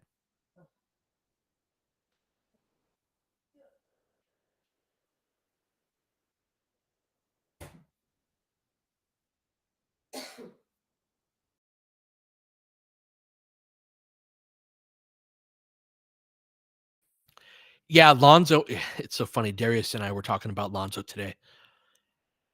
I totally agree with the like healthy, fully realized or close to it version of Lonzo. Um, that style of player is exactly what they need. I was talking on the pod today that I feel like if they could trade for KCP, checks a lot of those boxes. He doesn't have the playmaking on ball creation that Lonzo has, but sort of a same level of I like to run defensive playmaker. Um, and it has the spot up ability, of course, that I think that's really a lot of the attributes they're looking for at the two. I don't think they'll find it in one player in this year's market. And I think they have probably different needs than they had in that 2020 team. But I do think that a lot of what there is about KCP is, I think that the Lakers find that desirable. Back at it, Lakers down 5. Let's see if they can keep the pace going. Good closeout. Dinwiddie, drive, kick. Oof. Dinwiddie's shot creation has been fantastic tonight. It hurts. Handoff over to Max. Out to AR. Pulled up. Misses short. Lakers down 8. 5 minutes left in the third. Dinwiddie in full control. Rocking it back and forth. Looking for something. Kicks it out. 3. Damn, late on the closeout. Max was pinched in too deep off Hardy. Makes him pay. 77-66. AD with the handoff. Oh, keeps it. Lays it up and in. Uses his speed, gets to the rim. 4:30 left. Gabe into the game. Dinwiddie up against Austin. Swing. Again. That's 2 in a row. Been a couple of times in this game where they've gotten beaten in the same way on consecutive possessions. Hardy up to 11. 3 of 5 from 3. Pull up. They switch on that. Damn. Up top. All right. Middle attack against a switch. Bump over the top. It's a good idea, but can't get the roll. Lakers down 12. Pull up 3. Grimes, got to get out to him. All of a sudden, it's a 15-point game.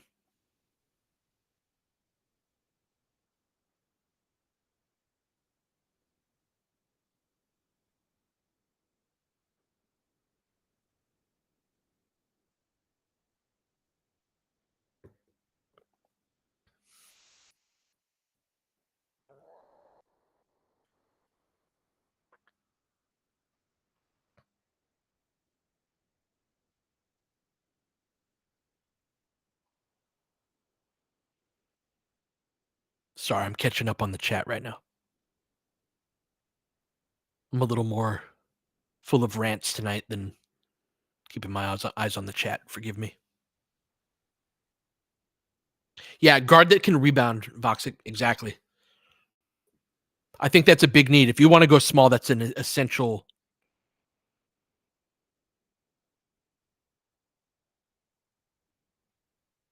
Solenoid, that's where I'm at on Zoe, is wanting to see him string together minutes in a season. And like, he's not playing all that well. Like, it's good to see him back on the court, and he's helpful, I think, on some level, but he's shooting like 34% from the field, 30% from 3. He's playing 19 minutes a game.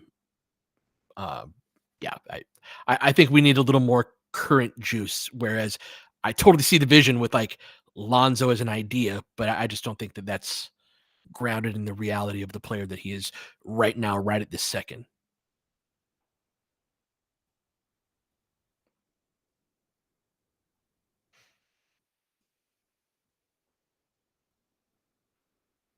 All right, back at it. Lakers down 15.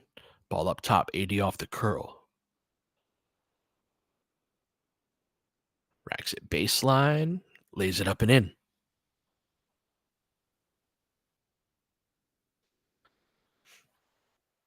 Got a couple of nice quick moves from AD.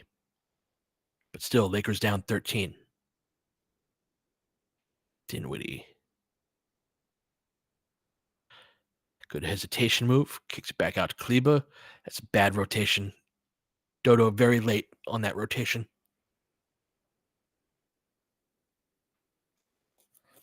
Yeah, 14-4 run. Back up to 15. Over to Braun. Rejects it. Picks up his dribble. Skips up top. Pull up three. Gets it to go. Austin's hit a few of them.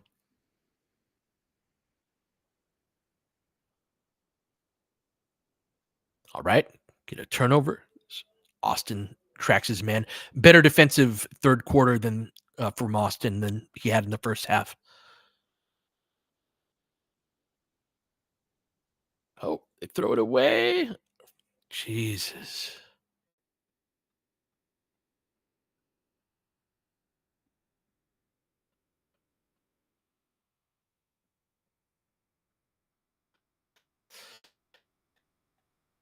The Lakers getting their butts kicked by the reigning Western Conference champions. Skip pass. LeBron, three.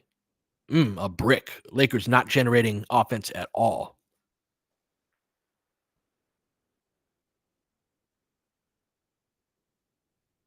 Good defense by Austin. Driving kick. LeBron leaves him.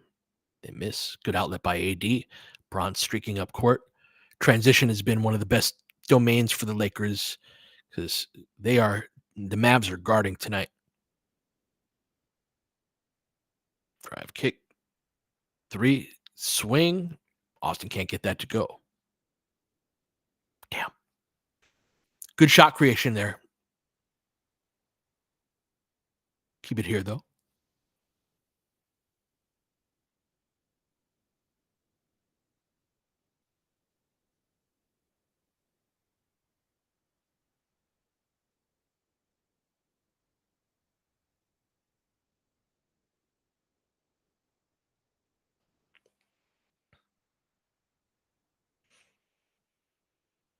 Ball pressuring LeBron. Tough shot. Lakers thrashing and flailing. Ball out of bounds. See how hard it is on offense?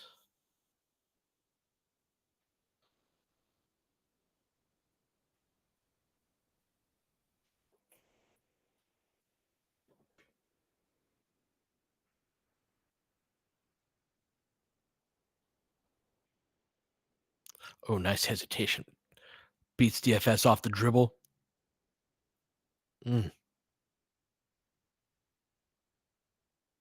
Hardy just, again, speaking of athleticism and the Lakers struggling with it, switches out onto LeBron, pops him in the face. No call. Going to be a turnover, though. Passing right into congestion.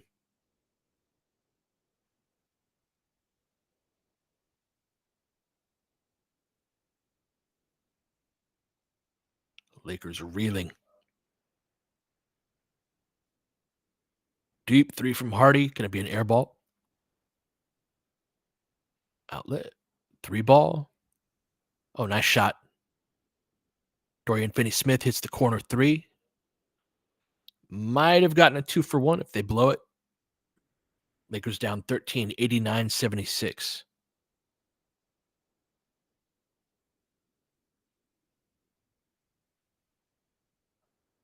Hardy, inside out dribble. Max steps out. Good contest. Look at this kid, man. Jackson with the tap out. Pull up. Oh, gonna run out of time.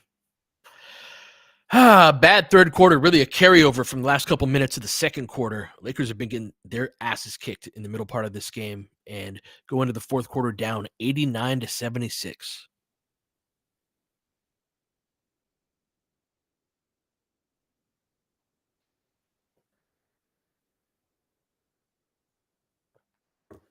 They're killing us with everything we struggle with: an actual point guard, shooting and spacing, and effort on the defensive end.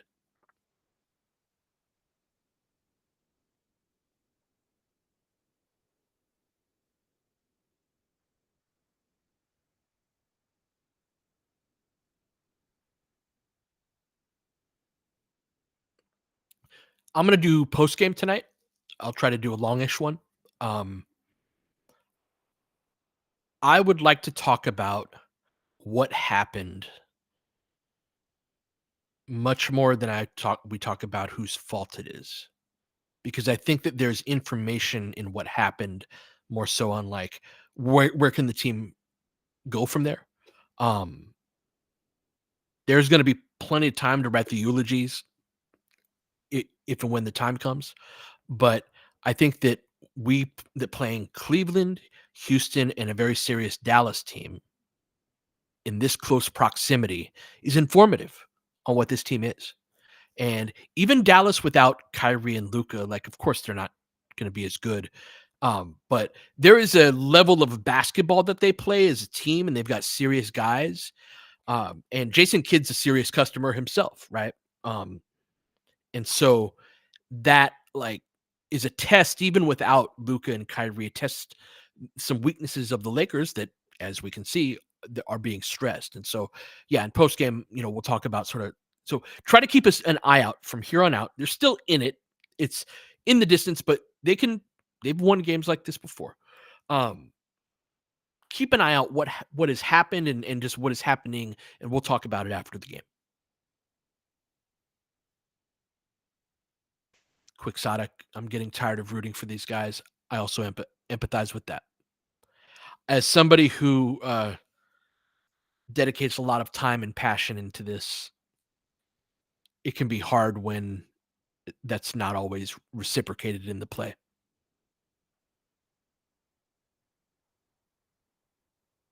Yeah, homie, I'm sorry.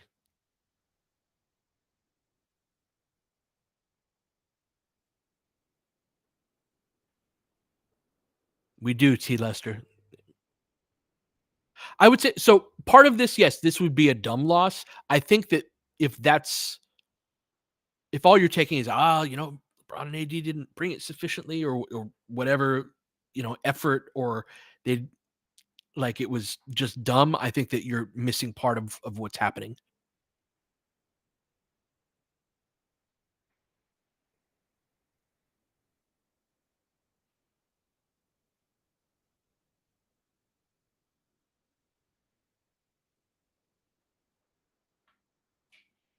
About to be back at it. We'll talk pick and roll coverages. I'll be right there. One sec.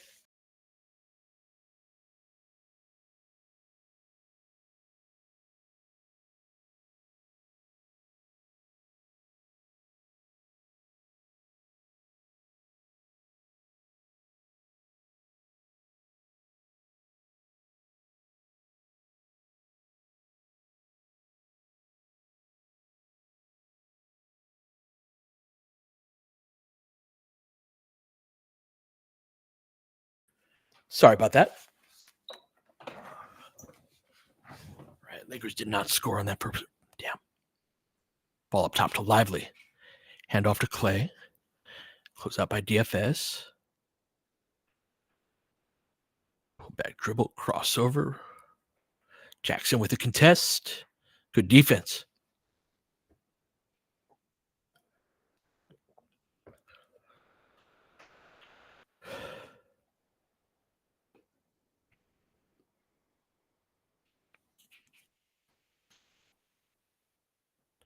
$89.76. 11:02 left. Ball reversal over to Dalton. Pull up midi. Nice shot. I like that he hits those 14-foot. I really value those type of shots. I think those are playoff shots.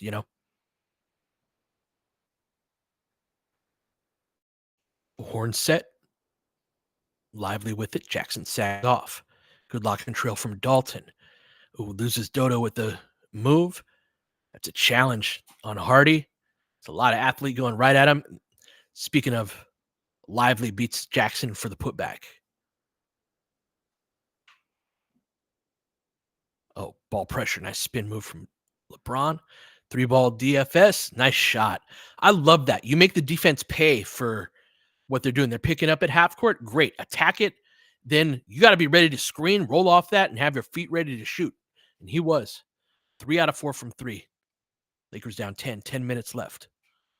Ball up top. Hardy comes off it, snakes it, goes over the top of Gabe, gets front. So those are the types that Gabe's too small to do anything about. Hardy's kicking our ass with athleticism. Reminds me of Ivy in the Detroit game, the first Detroit game. Racks middle, LeBron coughs it up, dives on it. Look at Bron go. Good hustle. Corner 3. Let's go. Let's go, Bron. Dalton hits it. Lakers down 9. Let's get a stop.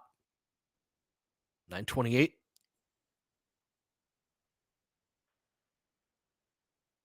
Good lock and trail by Dalton. Stay with him. Stay with him. Fade away. Damn. Nice shot. Back down 11. Bron. Skip step. Fakes the drop step. Dribbles into a post up. Goes middle. Fades away over the top. It's money. 9-point game. 9 minutes left. 8:55, I mean. Ball up top. Into Lively on the horn. Hands it off. Oh, jab step 3.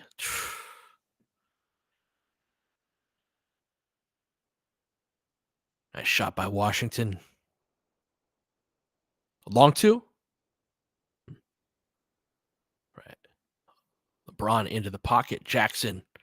Head of steam. Ooh, they got the block call. We'll take it.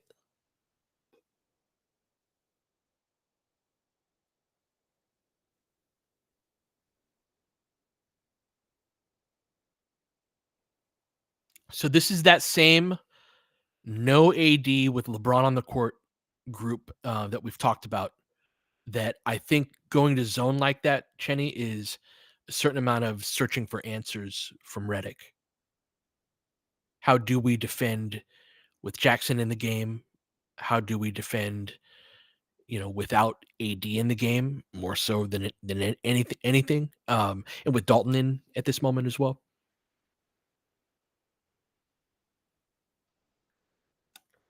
Our zone is crap every time we run it. Yeah.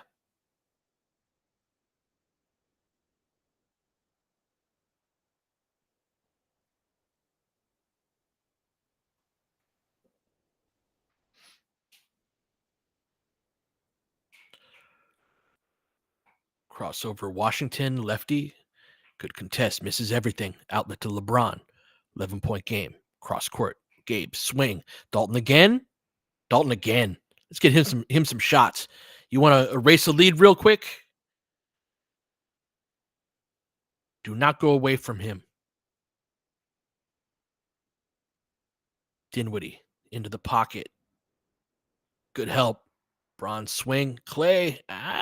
Get that. Got a rebound, though. Drop down. Giving up a ton of defensive rebounds. Ooh, boy. That has been the lesson number 1 in this Texas two-step, has been our rebounding. We've gotten our butts kicked on the boards.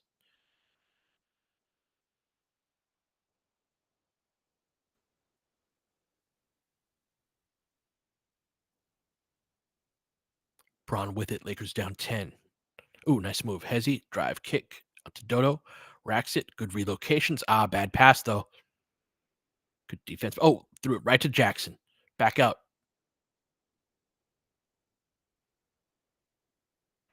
Dodo mad at himself about that pass.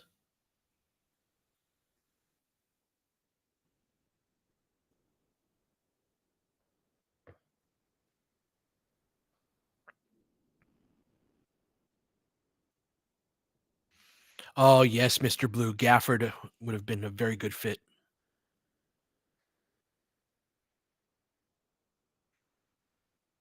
LeBron crossing over, dancing, gets by him. Love to see it. Lays it up, draws the foul. LeBron looking spry. I'm telling you, there's so many different storylines where it's like, holy shit, look at LeBron. Holy shit, look at Max. My God, we can't get a rebound. There's so many things going on all at once with this team right now.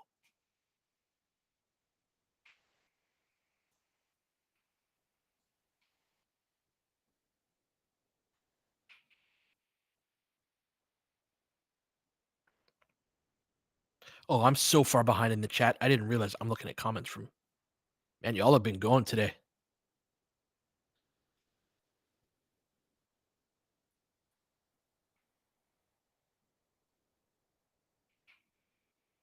Nabil, yeah, the automatically charged timeouts, the so-called TV timeouts, happen at the first dead ball that occurs after the 7-minute mark and after the 3-minute mark. So that's how they determine when those come in. I know that's at least true for the first quarter, probably the second as well. I don't know if the fourth quarter rules are different, but I don't think so. That's also too one of the things you have to learn if you go coach high school basketball or just different levels. There's not always the same rules on that.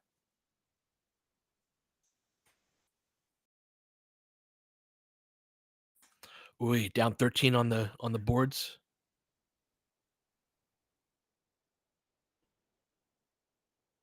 Yeah, I'm sorry, Radaka. I usually keep it scrolled all the way down to the bottom, but yeah.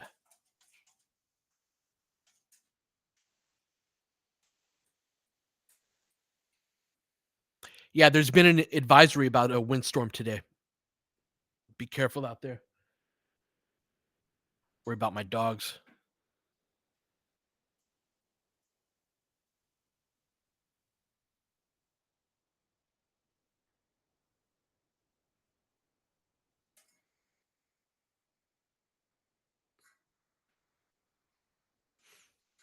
Thomas, I this is a great point. There's just too much evidence that we need more rebounding for almost the last 2 seasons. I could not agree more. I will talk about it more.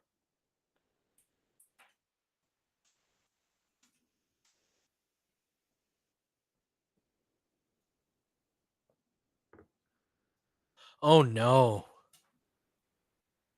Well, I wish your family a safe flight, but yeah, this is one of the windiest days in Los Angeles I can remember.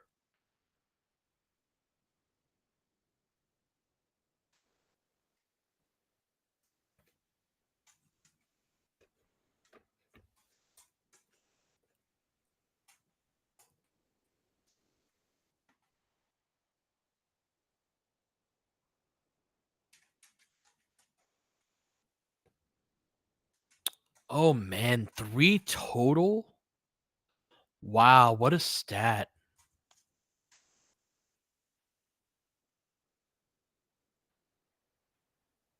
Total.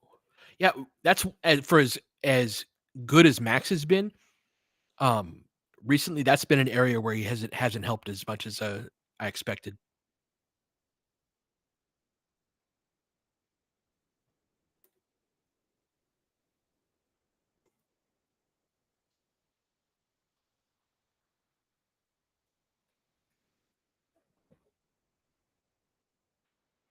Bron gets the first one.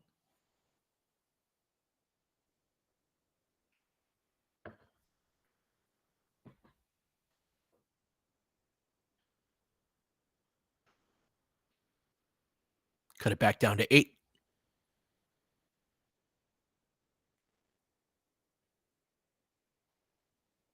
Lakers switching AD back into the game.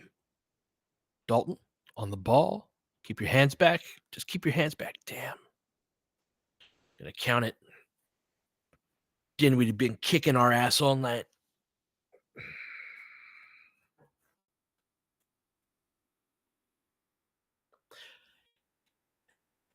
The amount that we've over-indexed on ball handling over the last several years, I think shows up in watching a game like this with Dinwiddie, where it's like he was having 0 2-point games with us over and over and over again. But it's because we had so many guys who did that. Then we drafted JHS. What were we doing? That's an ugly 3. I shot fake that. Yeah, might have gotten fouled on that.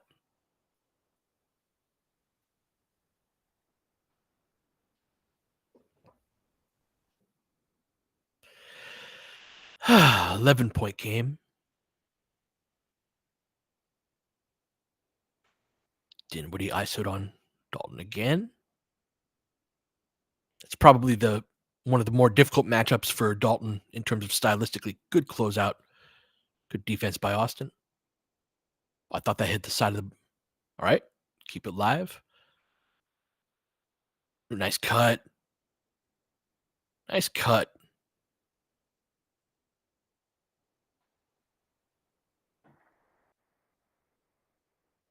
Nine-point game. Lakers barely there. Grimes, drive, kick. Washington corner three. Gets it to go.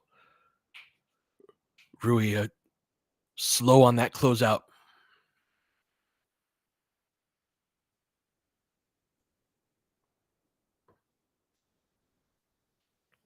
That's what a playoff basketball looks like.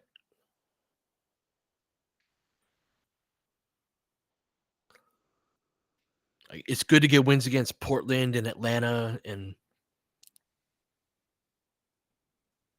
Sacramento, but that's not where the type of basketball that's waiting where we want to go. Oh, was that on Braun?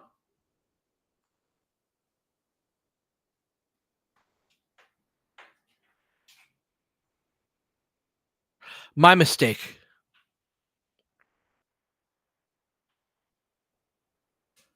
It looked like so was Rui cleaning up a closeout? I see. Okay, yeah, because what I saw at the end was like Rui way behind on the closeout, but I didn't see LeBron. Got it. Thank you.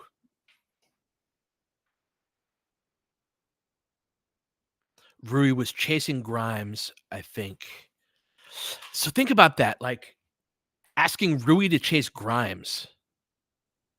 Is that going to work out for you?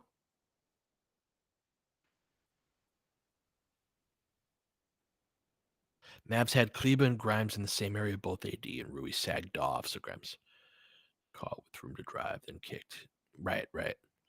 No, I saw all that, but I was watching it sort of through that offensive lens. But I didn't see that it was LeBron prior to the closeout for Rui.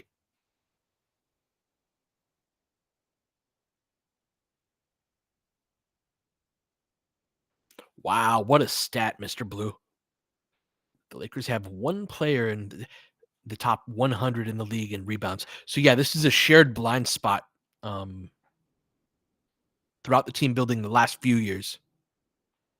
That's why it would drive me crazy when fucking Matt Moore, the hardwood paroxysm guy, would be like, oh, well, when AD's on the floor, Lakers rebounding percentage is, it's like he's got Gabe Vincent, Torian Prince, who were our backup guards last year. Like no one else on the court gets more than 2 rebounds a game. And it's like, and AD would have like 19 rebounds and be like, oh, yes, he has all these rebounds, but their rebound rate when he's on the floor, I'm like, fuck me.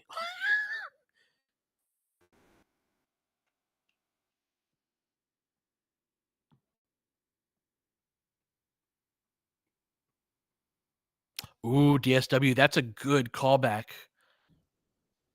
I mean,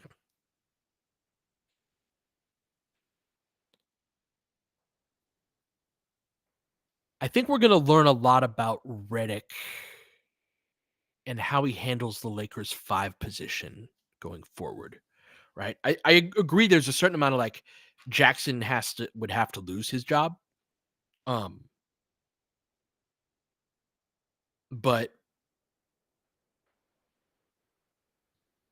yeah, what direction he goes, whether it's small ball versus Koloko, I think informs a lot on how he views basketball, frankly. Lakers down a dozen, handoff off a double drag. Austin picks up his dribble into the post to AD, going to go over the top, go to the line.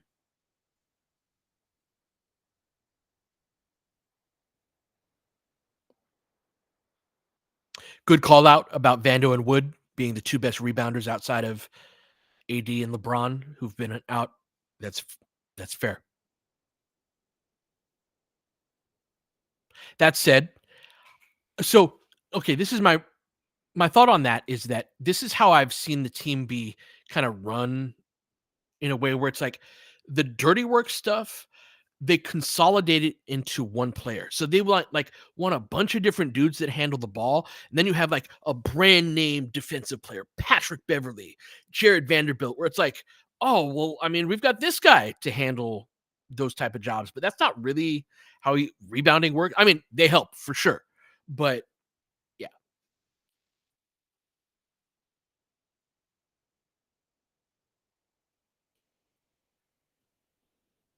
Well, SimCity, it's between a minimum player and a two-way contract. Who's the other option? Coloco? I agree, it's Coloco, but let's not act like he's not a minimum player or a, you know what I mean? Drive and kick. Sorry, I'm not even talking about the game, and I should be. Down 14. Austin with it, double drag, takes it to the hoop.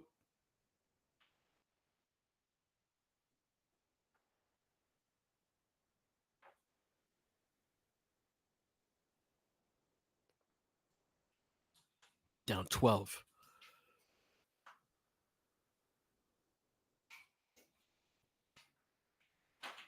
Late double. Grimes with it. Step back three. Ooh. Lakers box out, finally. Get a rebound. Look at that. Austin. Sidestep. Trying to get AD off the switch. Got to clear out, Rui. Yep. Into the middle. AD can't get it to go.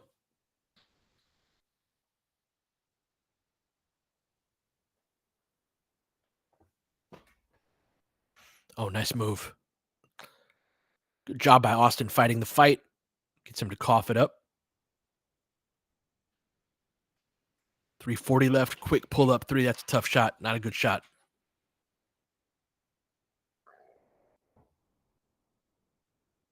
Three ball.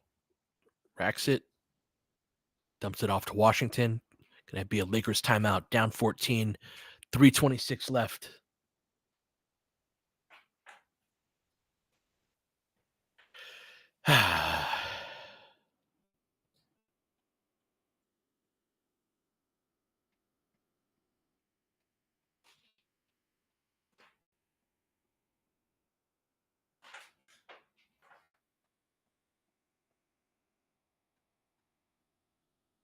That's part of the broader theme, DSW. Saying when the superstar shots stop falling for Austin, he needs to stop taking them. It's like, I mean, that's the role they want him in, right? From that theme of embracing their wins very closely.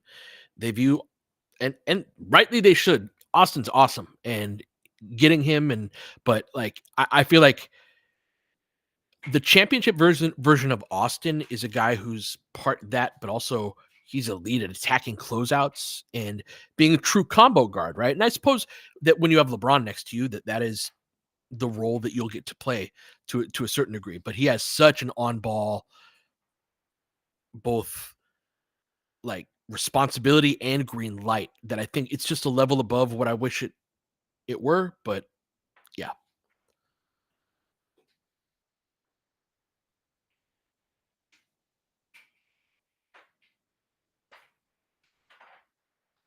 Yeah, Nate, not looking good for us, man. If you got plans, then might be time to start heading that way. I hear you, Josh.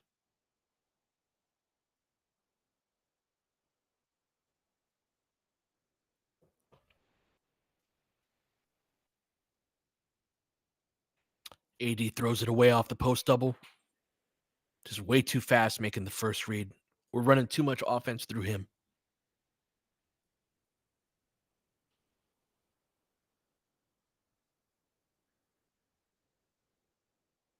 Sidestep jumper. Clay can't get it to go.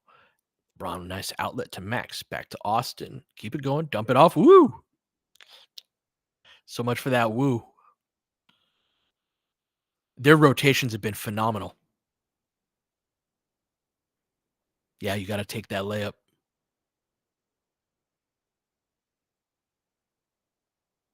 They have been crisp, Radaka. This is a good example of what a high caliber team plays like. Drive, kick. Out of bounds. Yeah.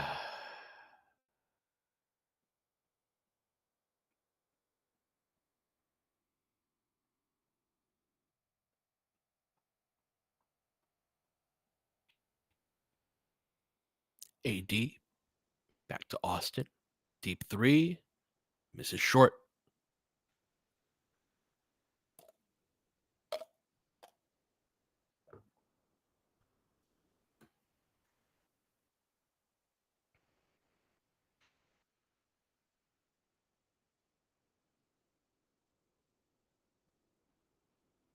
Drive kick Grimes. 3-ball, good contest by AD. Doesn't matter though. 17. Got the bus running outside the arena.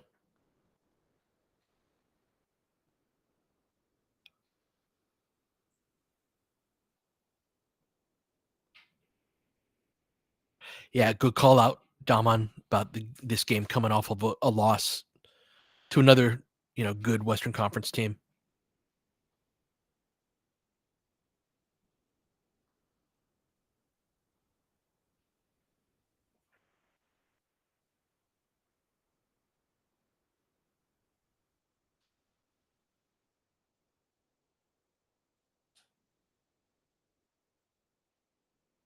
Mm-hmm.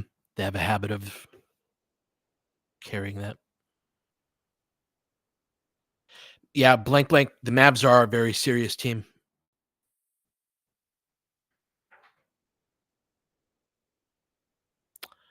Oh, that's right. This is a TNT game. Watching the Spectrum feed.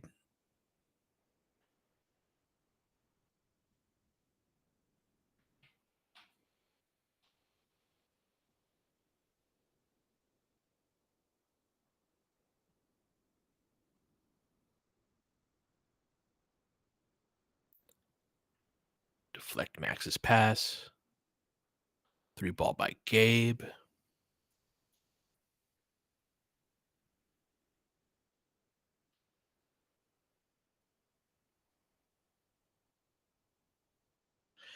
AJ, yeah.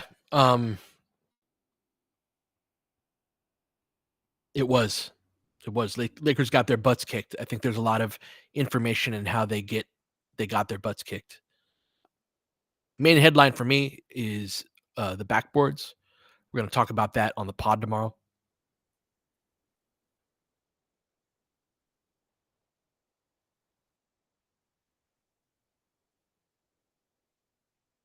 Yes, it is, Josh.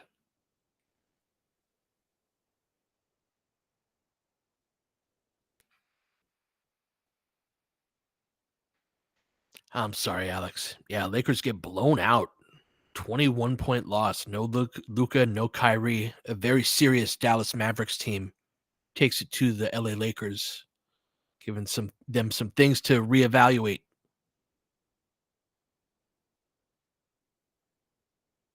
Oh, they did. They did deserve it. Both directions. Offense was really bad tonight. Yep.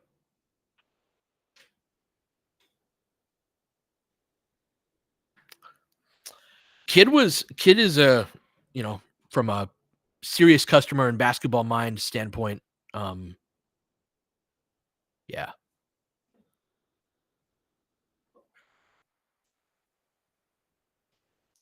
Hated the soft switching. Mm-hmm.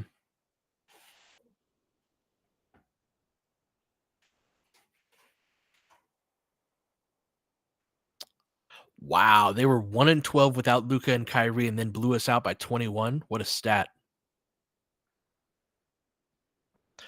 Grim, I don't have a rant in me. I'm actually taking an opposite approach right now. I want to listen to y'all rant, and I'll read your comments and respond to them. So anything that you want to get off your chest, I am therapist Pete right now. So yeah, Sim, that Vogel's coaching staff had so many guys on it. Yep.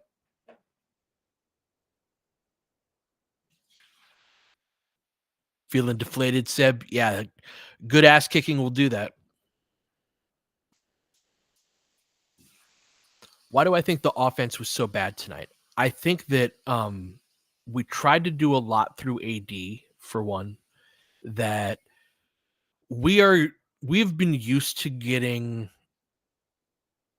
baskets. So first off, on a bigger picture perspective, a lot of our method of attack against teams that are trying to switch, and we saw a lot of that tonight from Dallas, is to match up hunt and go with LeBron or AD, um, and attack that. And so today was a very like we're going to play through AD a lot in the half court, and so you have a mix of being slow to get into sets on one hand, and then the double teaming early on from Dallas, we were slow to react to that, and then once we started to do more off of that, like against a good team that's making serious rotations, you have to like ball fake and cut through and like get to your third read, your fourth read.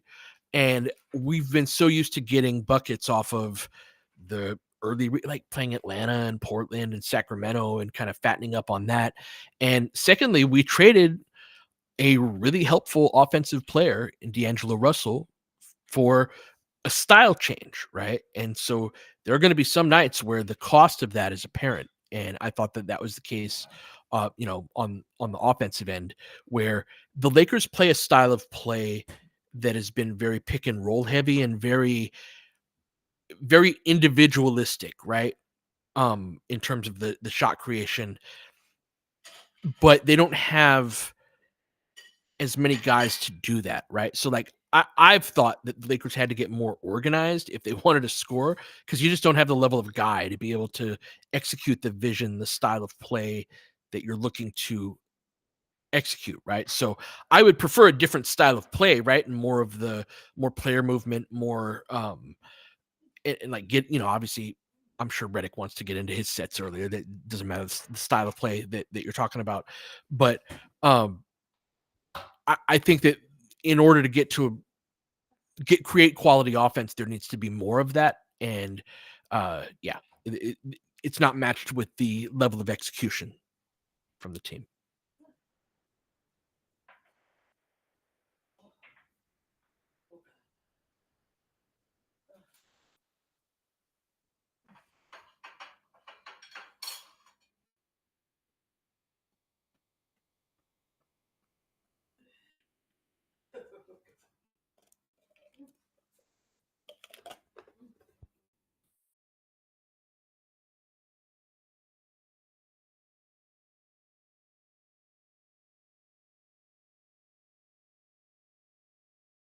98 points in the paint.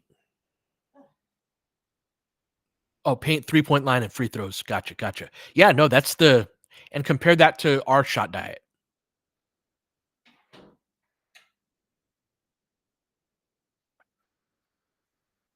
Yeah, that's a good question about Rui getting lost in the trade rumor sauce. It's possible. This is going to be a trying time for him.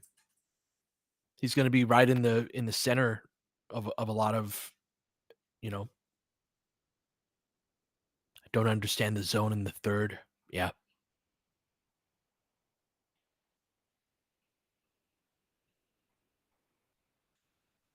So the switching, basically, let's talk about this element.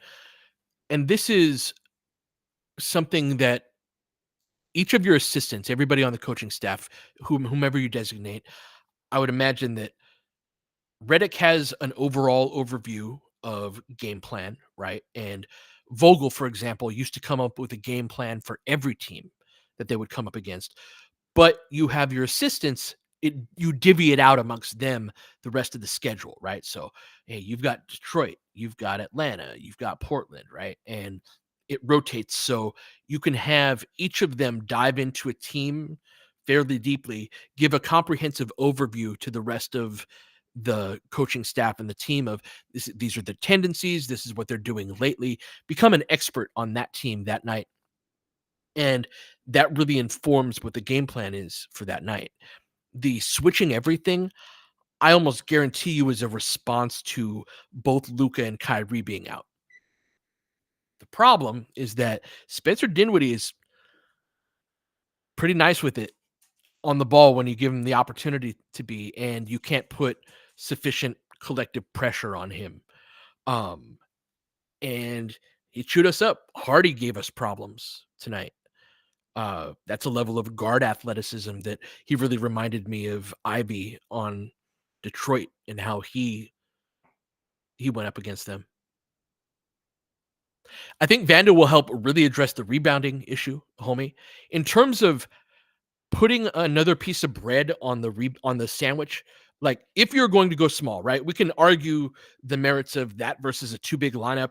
I am much more of team big, right? I'm trying to accept the premise of the coaching staff of going small, and I think DFS is a step in the right direction in that way. However, your guard rebounding becomes essential at that point. You because you're smaller than the other team, you got to put your ass on their interior rebounders, and then people from the perimeter have to drop down and get the fucking ball. Vando is one of the rare guys in the league that can go from guarding the ball to I'm going to go get this fucking rebound from the perimeter and does that at a really, really high level, even if he's not as the on ball guy. But again, he's our a main point of attack guy, that he's like a specialist at this in ways that I think he'll be an enormous help in ways that can help create a more stable floor for the Lakers. Um, However, acting like he's a big savior or anything like that, that is the main area that he will help address is the perimeter rebounding. He is one of the better guys at that in the league, and I do think that'd be helpful.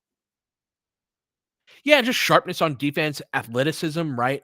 I think that athleticism was more of a story in the Houston loss, and crispness, like they were so sharp, Dallas was, that that was more of the story of like you played an adult team tonight and got your ass kicked by them. That yeah, you have to be just sharper defensively.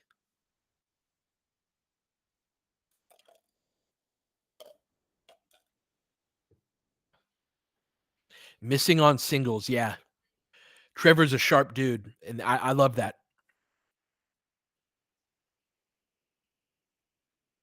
William, what I would say is that Spencer walking is a result of a glut of they've like drafted and acquired too many guys of a certain archetype where in terms of Spencer's at his best when you give him the ball.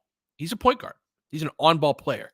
And we saw that tonight, but you have LeBron, you have Anthony Davis, you have Austin Reeves, you have D'Angelo Russell on last year's team, all with higher ranking. And remember, he joined the team as a buyout guy. So it's not even like you're starting the season from training camp. Okay, going to have Spencer Dinwiddie on the team. We're going to do this and that. To where when you join a team post buyout market, it's really you're like, you got to fit in for a couple months best you can. And I thought he defended well. I really liked his tenure with us, but he just could not score. But is it any wonder that when he wasn't really doing that job a whole ton, and then when he did, he hadn't had the reps at it in a while and wasn't that great at it. So there's a certain rhythm that comes with repetition and just letting guys do what they do. But the Lakers have over-indexed so much on ball handling in particular that it becomes you just run out of guys in a bad way.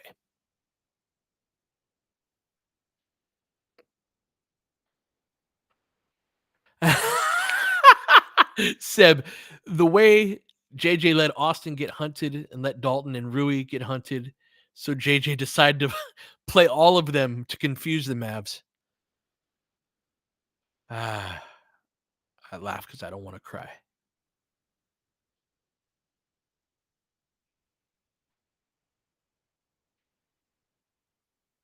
Oh, that's a cool observation, Josh. Vando pairs well with Braun because he goes where LeBron isn't on both offense and defense.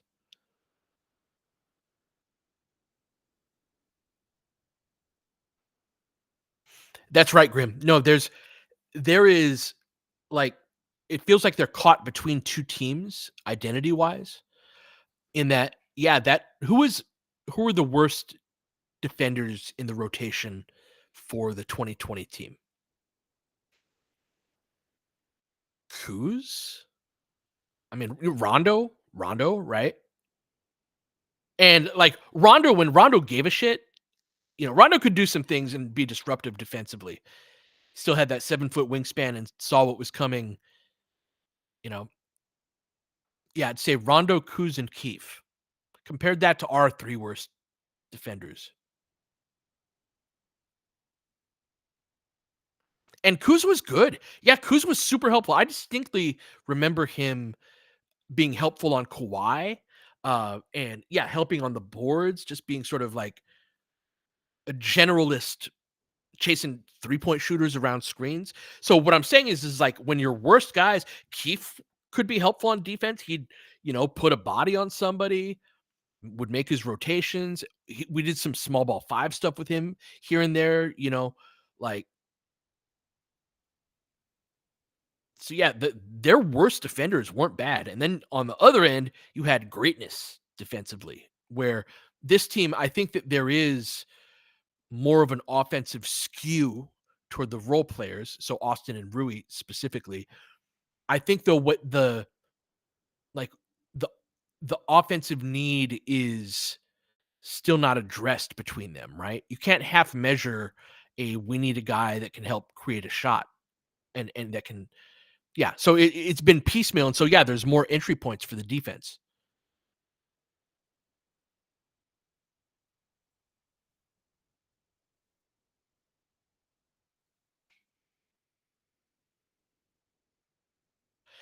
Max can hang. How cool has that been? He is a keeper.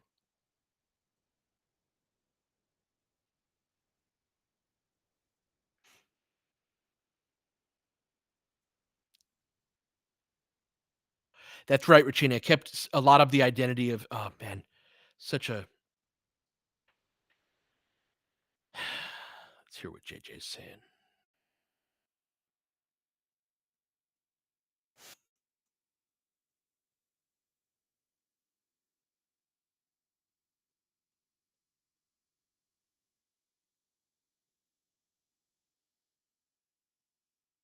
Oh,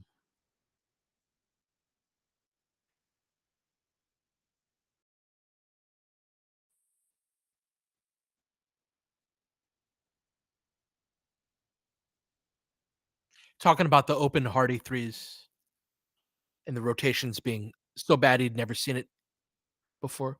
They're trying to lift AD.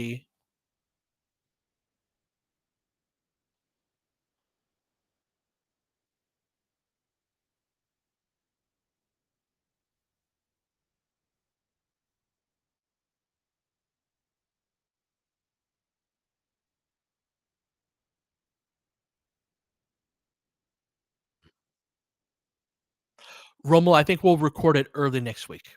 That pod.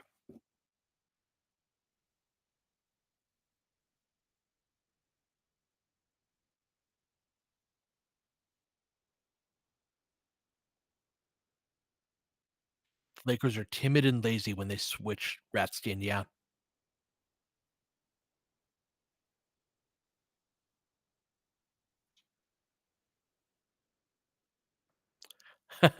He said it wasn't lineup rotations tonight that were the problem. It was on court rotations.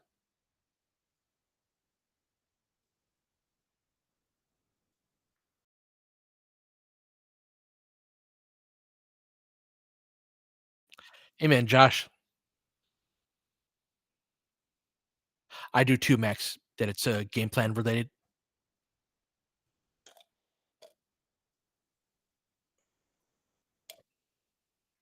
No, that's totally 17. I have a little bit of grace for Gabe because it was his first game back after a couple, but they that shit's got to turn around right away.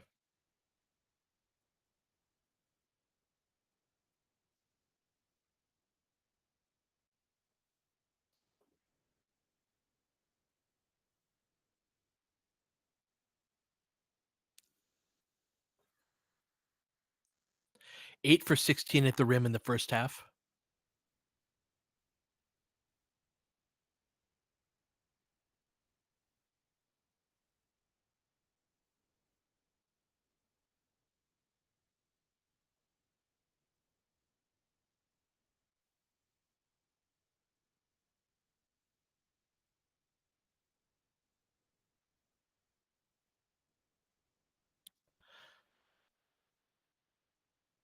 I don't think we have anything we're actually really good at, William. I also think that uh they made a fundamental change to their roster with the DFS and D'Lo trade that I think that they are still, finding what their identity is with this version of the team, but I don't think they're gonna land on something with this version of the squad that's like, "Oh, yeah, this is gonna team's gonna hang with the best teams in the league," you know?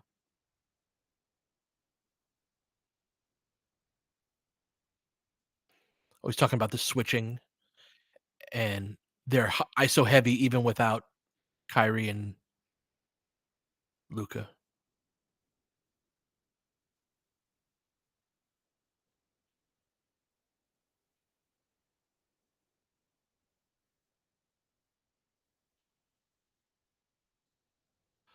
Talking about hunting Austin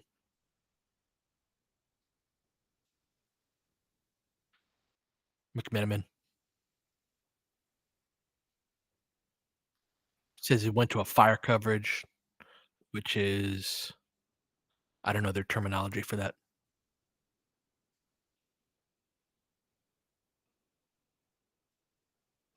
Doubling from the top? Thank you.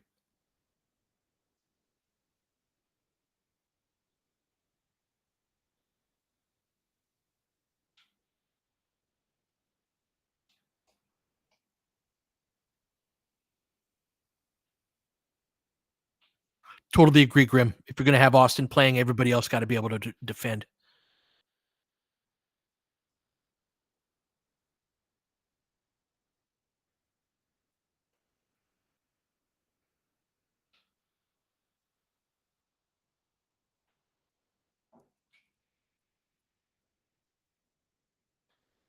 Alright, that's it from Reddit.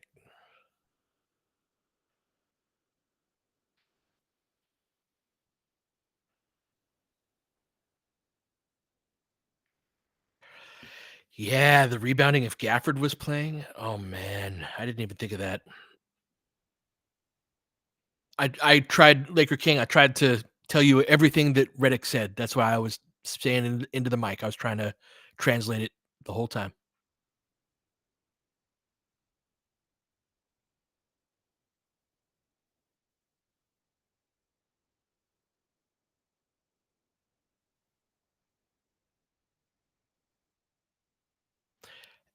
Totally agree, William. Gotta play smarter coverages to protect him, and that's the thing, though, is that you have to have a plan and be like, "Okay, we have a weakness at this," and then someone asked me earlier, "Well, how do you navigate that?" It's the first thing you have control over is what direction do you get beat in, and then making sure you have a plan around that, but going just, like, rolling the ball out there and being like, "Alright, good luck, Austin," and then, they went to the fire coverage late, um, as he said, which apparently is doubling from the top, uh, that, uh yeah, that they tried that. So, Laker King Reddick,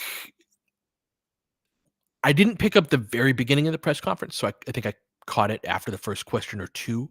But Mike Trudell was still asking, so he's almost always the first person asked. So I think we caught it pretty early on. But first thing he was talking about was how crappy the Lakers' perimeter rotations were, and yeah, just how they were leaving guys open off that. Let's see what else did they hit. Uh, that part at the end about Austin and him getting attacked. Uh,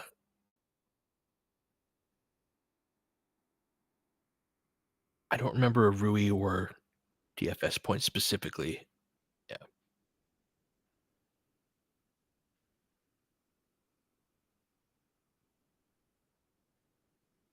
Yeah, William, you can't be a chaser in a switching type of coverage.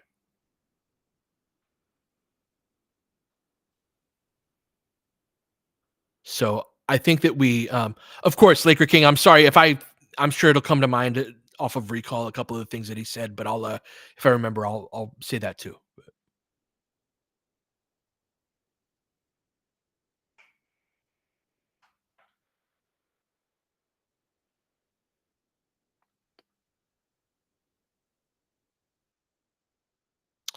17. See, that's the type of move. It's a different type of right, like, I'm talking DeJounte Murray or guard, an on-ball type of guy, but if you're gonna go there, we're gonna seal up the defensive and add three-point shooting and athleticism, and you get Sharp back in that too. I actually dig that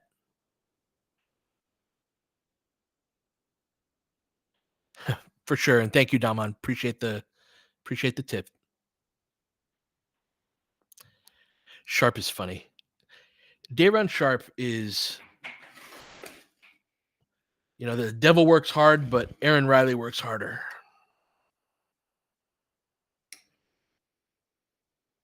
Aaron Riley is the agent of Austin and Dayron Sharp. Same guy.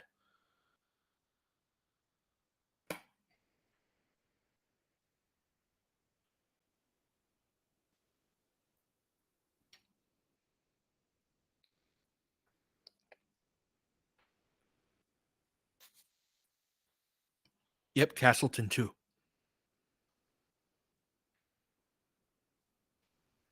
So yeah, I like Dayron Sharp. I think he would be helpful. I think he's going to be a good player, and already is actually pretty good. He would be an upgrade over Jackson for sure. There's a level of player I'm looking for that he doesn't rise to quite yet. That it's like us trading for Dayron Sharp or not. I don't think that's part of my worry about like checking a bunch of boxes lightly versus making one decisive move. So it's like, although you could argue that the Cam Johnson is the decisive move. It's for the 3-and-D wing. I stand no. Sorry, I'm arguing with myself on your proposal throughout it.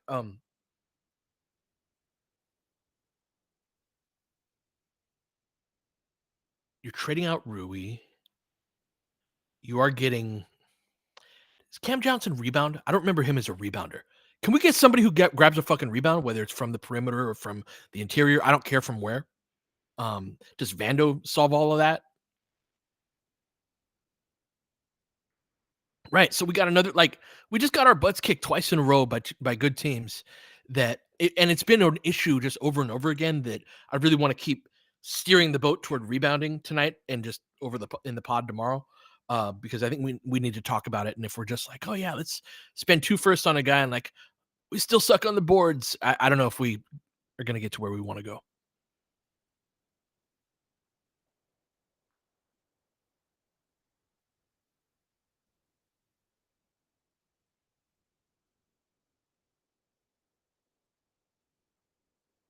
I think that's where I'm at, Regina. I don't think you've improved the team enough to. Do I think Rui for Bruce Brown would make a significant difference? So from the standpoint of if you want a team of role players that looks like Dallas did tonight on the defensive end, Bruce Brown can do that for you. And he's also a perimeter player who can get you 8 rebounds in a game, 10 rebounds in a game. Um, but is he just good enough overall? No.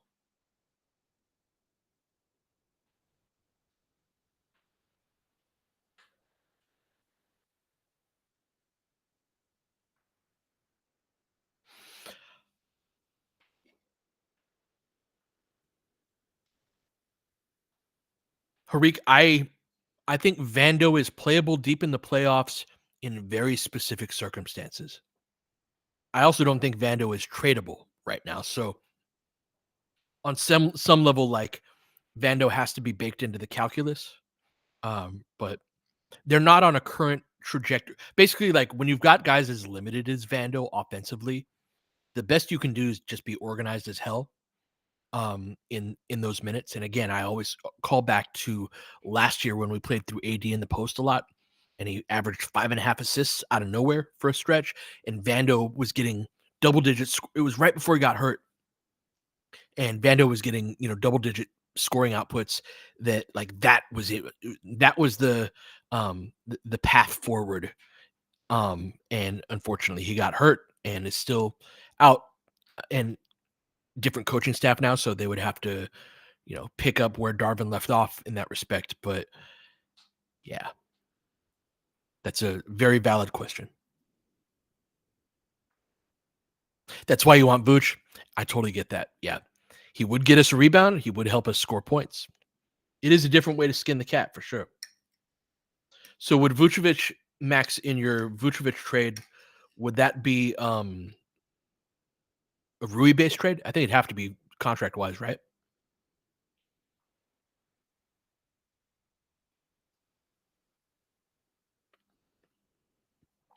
Mr. Blue, Wendell Carter isn't available. He just signed an extension, and he plays for an Orlando team that's trying to accomplish things.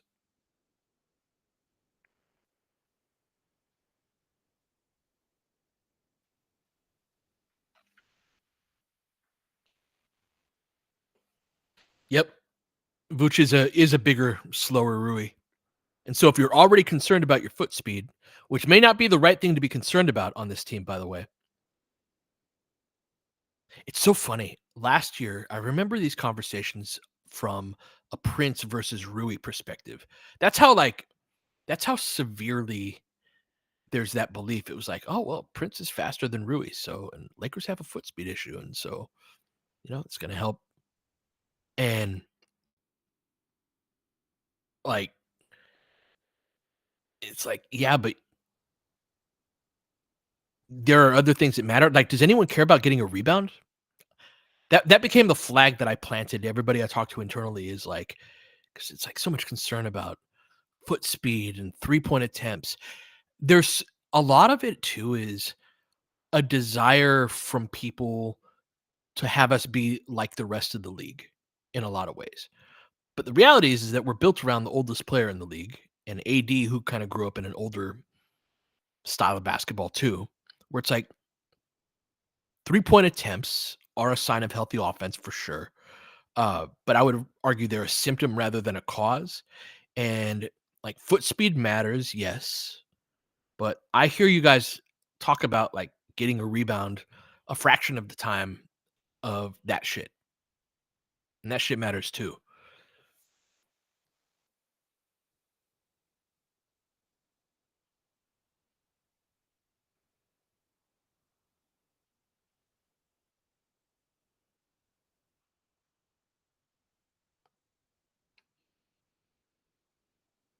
That's right, Gaudelach. And so I mean, I think about this topic every day, especially nowadays. Like what can the Lakers do? And you have to think through what does your roster look like on the other side of it? What, knockoff effects are there?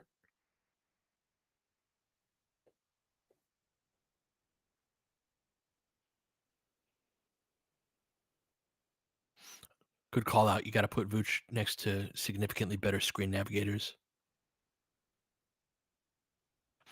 Exactly that, Gaudelach. We're not good enough to copy what everybody else is doing and contend. And that's what was heartbreaking about the fundamental change in how the Lakers went about trying to construct this roster. And it's like you broke something that was good, and to turn it into like the ninth best of something else that's more modern, quote unquote.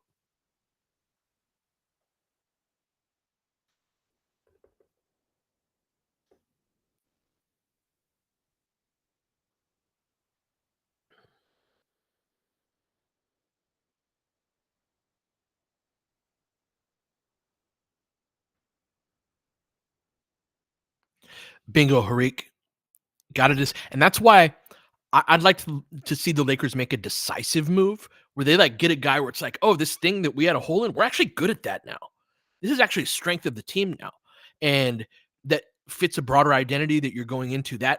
And you're not going to be good at a couple of things, and not going to have every style of player that you wish you had.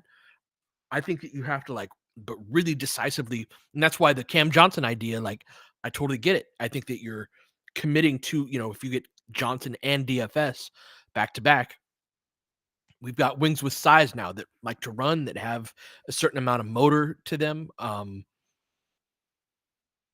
They can move their feet on the perimeter. They're professional perimeter defenders. That, at least to me, is a commitment to a specific thing, but it's a decisive move. I might go a different direction, but that's not really the point. That's the style of thing I want to see.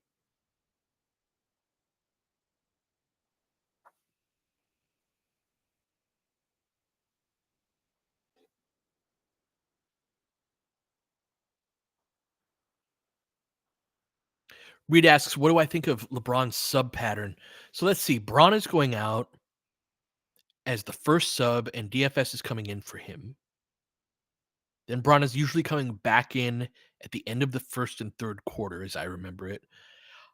It's pretty similar to the years that I remember. That's pretty much LeBron's sub pattern for several years. Has something stood out to you, Reed, that that's caught your eye?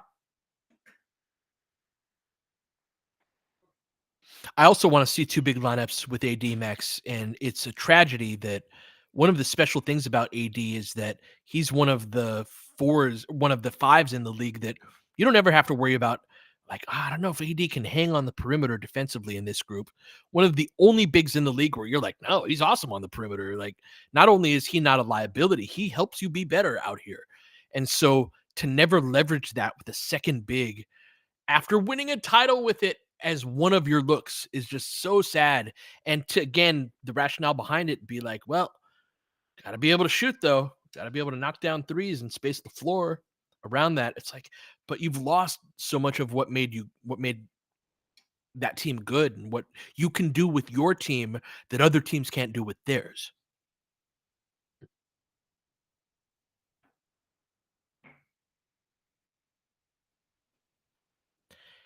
Yes, great callback, Voxic, the uh War Games. I loved that movie when I was a little kid. Sometimes the wisest move is to not play the game. That's exactly right.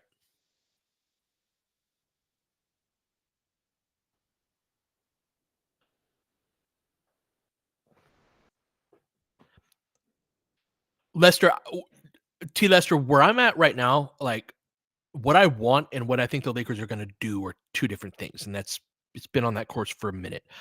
I want the Lakers to make a decisive move, and so I was talking about the Cam Johnson idea, which was not mine, but I totally see the vision on that.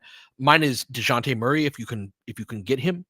Um, if not, the next closest route uh would be a two guard, right? Would yeah, like if you're going to deal with one team, let me ask you guys this: would you do Rui and Gabe for Brown and Olenek? You get a floor spacer that's bad on defense, sort of a uh, diet Vooch.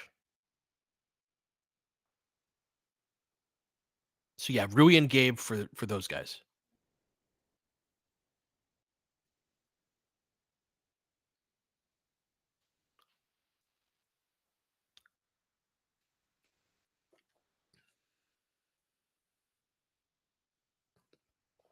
Just Bruce Brown.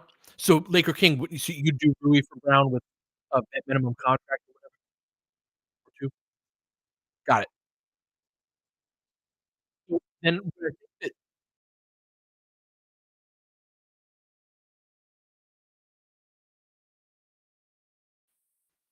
sorry, let me give me one sec on the remote here. Let me mute this.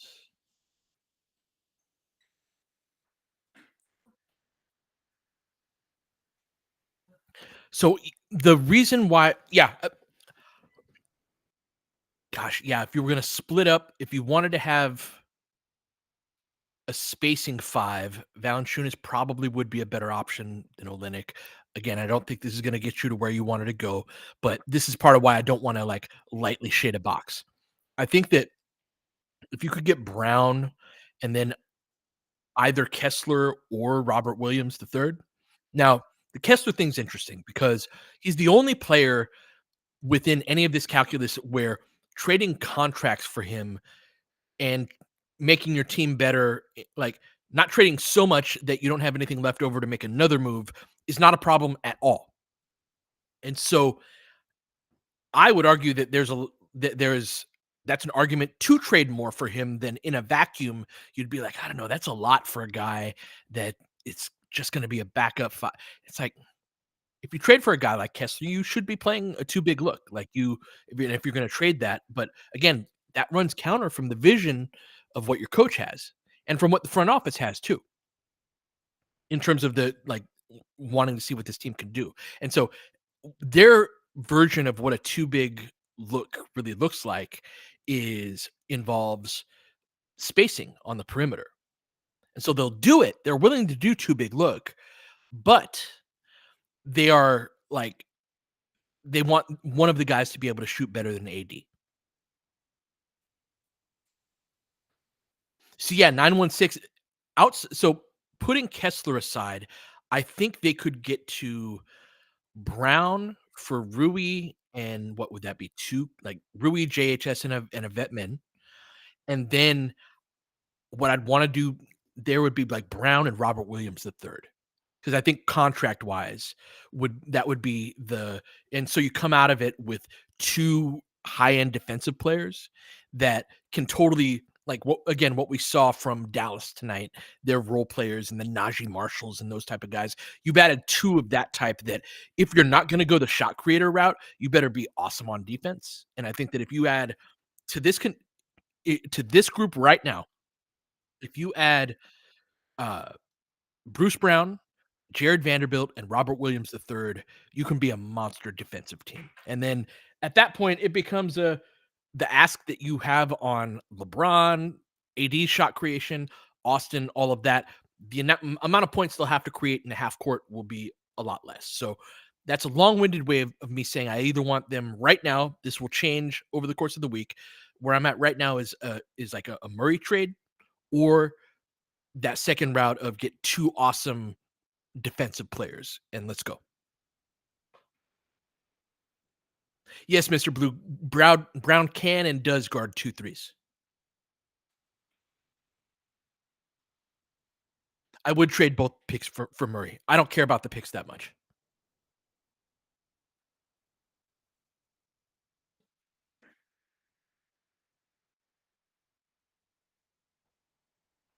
I mean, yeah, they still matter a bit, but like it's the difference between trading 2029 and 2031. If you plot out the Lakers' course, 2031 should be a non-lottery pick. Murray defensively is a guy that gets a lot of deflections with an inconsistent motor who like, if you have a thought of him and like, "Oh, yeah, Jam" I think this is what Atlanta thought, like, "We're gonna put Murray and he's gonna be this awesome defensive player that we put next to Trey." Like, he's got a big ego. He sees himself as a on-ball type of guy, like a dude, and he's not just there to be your dirty work guy. He's a guy to, like, help create shots for you. But defensively, I think that in a we're trying to turn up and he's your level of shot creator that you can have next to all other defensive players around him. I think that like that's probably the best mix of defense and shot creation. And again, he's one of the better on-ball deflection guys. Like with our current guards, we can't really like Gabe will press up on you, but he's so short and lacking in athleticism that he's not really going to bother you. Murray will force steals. And so ideally there's sort of this combined effect of gosh there's length everywhere between Murray and Max and Vando and AD. It's like fuck these guys are deflecting everything or they're picking off everything. DFS to that too that you could again you can create a combined effect that I think could be really high level basketball. For sure, Gadilock. I don't think it again, there are 2 different questions when people ask me like, "Oh, Pete, what do you think of this?" People will ask me like, "What do you want?" And I try to answer that, but more and more I'm trying to, uh, analyze through the lens of like, what are the Lakers actually going for? Because I think that's what people care about more than my harebrained ideas, some of which are right, but, many of are not. And so, yeah, I don't think it's gonna materialize, but that's my rationale behind it.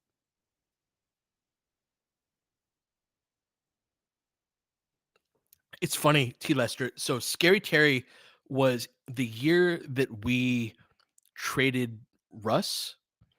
He was one of the players the Lakers scouted to be like, hey, we're going to be trading Russ this deadline. Got to look around the league for potential candidates.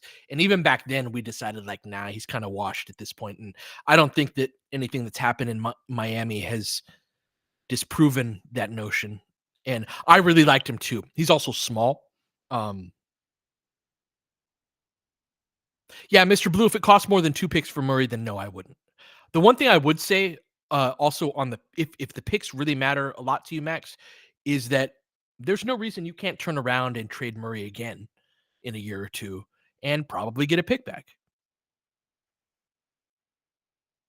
You don't think you could trade Murray?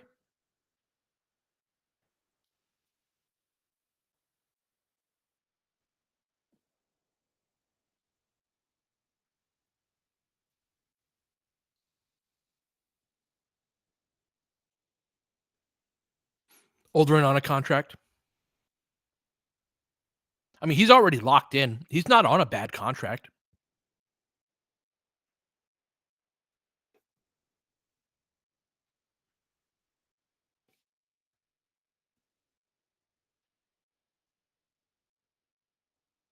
Like to me, it's a as soon as you decide the LeBron and AD era is over and that we can't get yeah, like exactly, William. I don't understand the man. I don't. Yeah,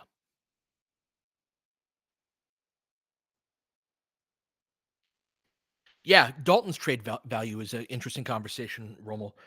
I think that Dalton has a pretty good amount of value around the league because he's a guy that will be for similar reasons to Kessler, right? Now, Kessler's obviously a better player, but like Dalton's a guy that can help. He can score. He's already a double digit scorer on a super cost controlled contract. And so those guys that are cost controlled for the next 3 years, entering age 24, 25, 26.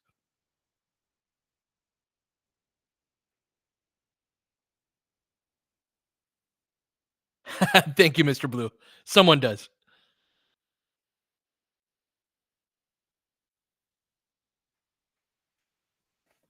Yeah, it's like exactly T Lester. That's my argument is like I don't want us to split the baby.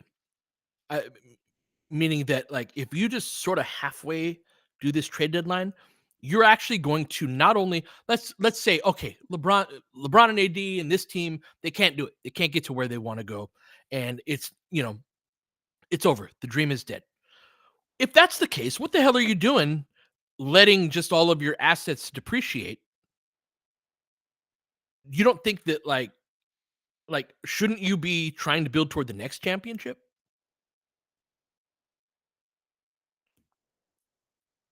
17, I think splitting the baby is a really high possibility where even if it's like, say it's DFS and Josh Green, who I like, it's like you've marginally improved your team, I think, but you didn't actually try to win a championship. So, like, what was the last? Yeah, Max, that's my like the selling tickets and keeping people interested and all that. Running a business instead of trying to win. Yeah. Yeah, Josh Green is a bench guy, Alex. Exactly.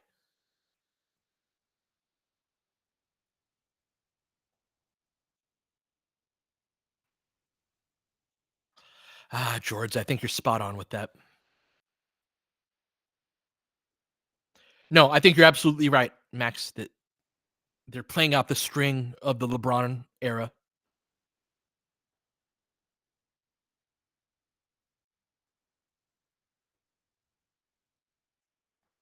And that's the thing, Gaudelock. Again, this is what I want, but the ideas of selling AD, like there's no trading LeBron, but trading AD, like that if they try to halfway build the next era, they're not going to get anywhere close to a title.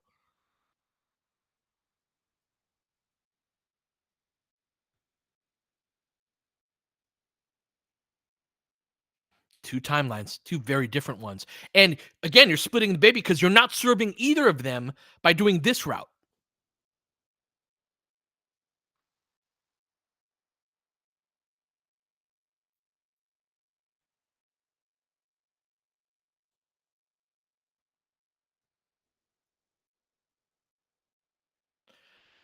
Oh man, comparing the front office to the Bulls.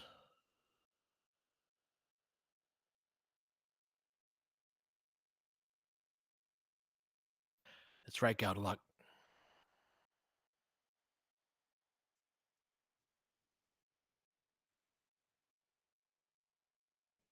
So Reed with AD being still having say 3 years left at an elite level. I agree with that.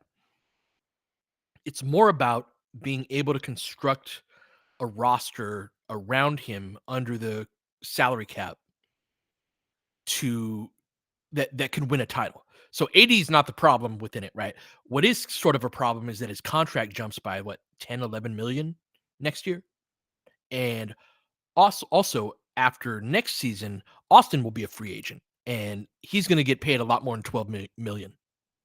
And so your time to capitalize on the efficiency of Austin's contract is while it's happening and not in before the end of next season.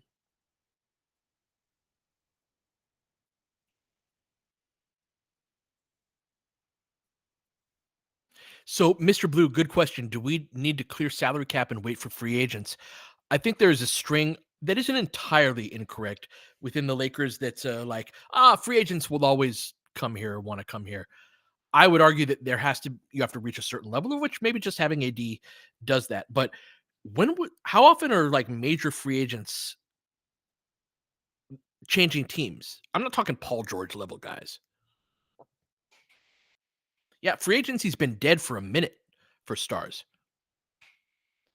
And so if the Lakers' plan is to be like, gonna have AD and someone incredible will not follow all of the incentives that there are to re-sign with your own team, they're gonna come join the Lakers and AD. And even then, like, Lakers would actually have to trade something off to make the trade the contract already on 2 years from now to get to max money.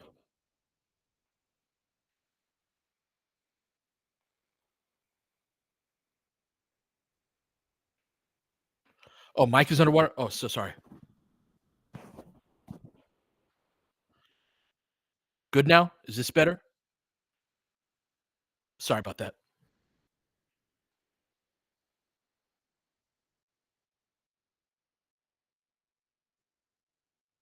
It is 17.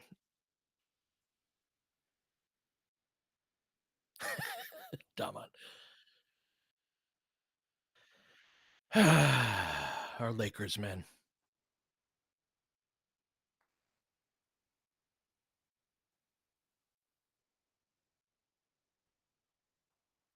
Yeah, other than Murray, Max,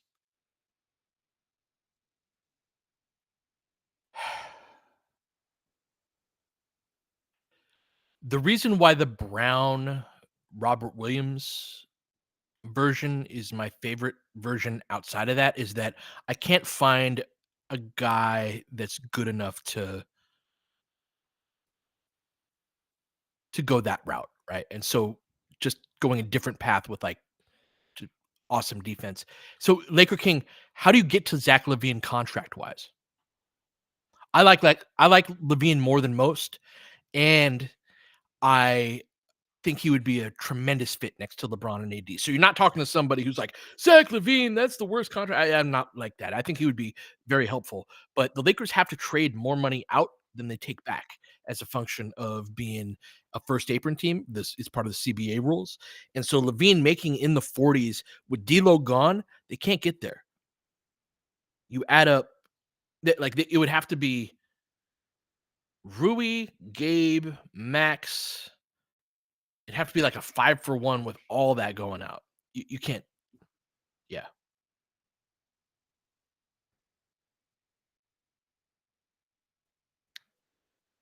I think so too, Dave, right? And, like, if you're gonna switch this is another thing too.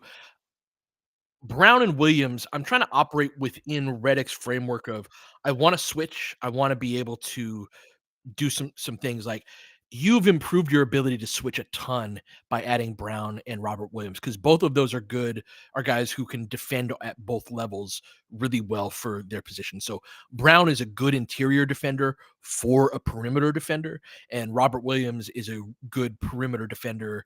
I'm sorry, Brown is a good post defender for a perimeter defender. Williams is a good perimeter defender for a post defender or help defender that if you want to do that, at least get guys that can do the thing that you want to do.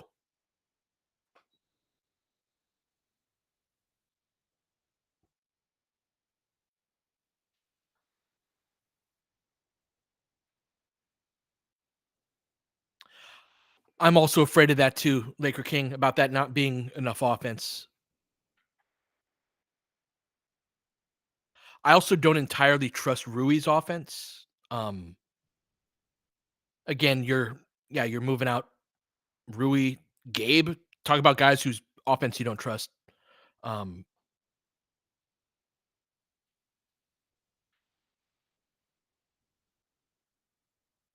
Although, yeah, you couldn't get to that contract wise either, could you?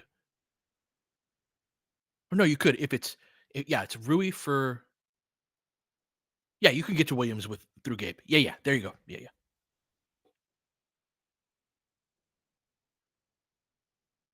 I like Ayo. Why does Chicago trade Ayo? What's the rationale from their end? Like, what are they getting in return?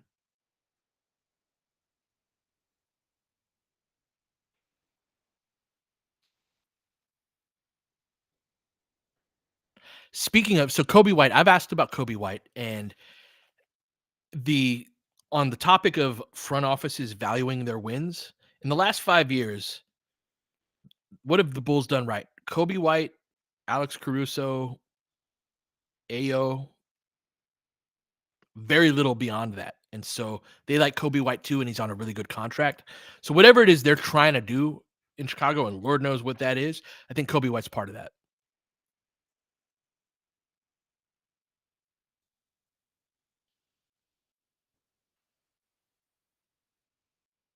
That's a good call out, KG Cheerios. So yes, they have to pay Kobe the bag next year, but why would that mean that they would want to trade him at this deadline? If there were to be any incentive for that, it's because somebody paid them so much for Kobe that, like, okay, we'll trade him now, but they have no reason to do that quite yet. But that is a good call out. Yeah, great screen name too.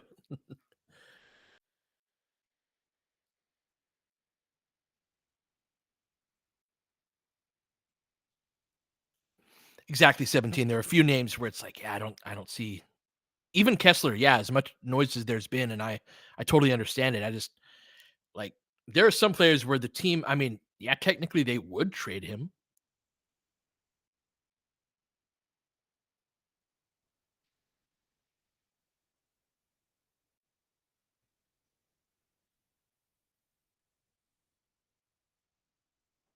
I agree with that guy a lot.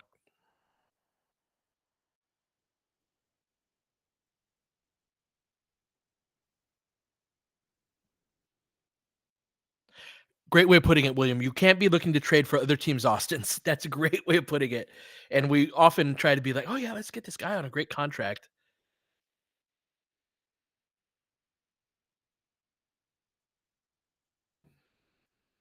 Oh, good question. When I was with the team, when were the vibes the lowest? Last year, post IST, 2-10 start. Older. No, it was the full rust season. That was a hard year. Remember, I worked in the Lakers marketing department, and so part of my job was to make the Lakers look as good as possible. Yeah, it was a tough and like one of our strategies. If it was a night, and not every team does this, right? And you lose likes and followers and all the stuff that, all the metrics that your bosses look at and all that. But we made a bigger picture decision to like not fan the Flames and piss off fans. This wasn't my decision. This preceded me, but like they don't really post that much in when vibes are down. But you can't go dark for so long where it's like, Lakers haven't posted in a minute. So yeah, it was so funny. One of the things I was proud of with my time with the Lakers was we did some illustrations, right? I was very like, gotta get Jack Perkins in here, Pure Hoop, and got to do more. Just like artwork is a great international language that um, is something that is very central to the Lakers. And so it was funny because B-ball ops and the department that I worked in, their paths did not cross in a like well, they did it in a couple ways where you'd like learn b-ball, like what b-ball ops was thinking. And one of them was it was our 75th year anniversary, and we were doing like marketing material and stuff prior to the year. And we have Russ on the team. We haven't traded him, and we're gonna do something around LeBron and AD. But it's like, should Russ be in the marketing material or not? Because it's like if he's in the marketing material, remember, yeah, so you if you remember it, KG, then you'll enjoy this story. So we're like, we've got to create the marketing material for the year. It's the 75th anniversary and a big year for the organization as a result of right. It's anyhow. And so it's like, do we put Russ in this or not? And so we had to ask, and we got the answer is no. And so it ended up being LeBron and AD with George Mikan in the middle because Jack Perkins fucking rocks. And that was a way of going through that. But yeah,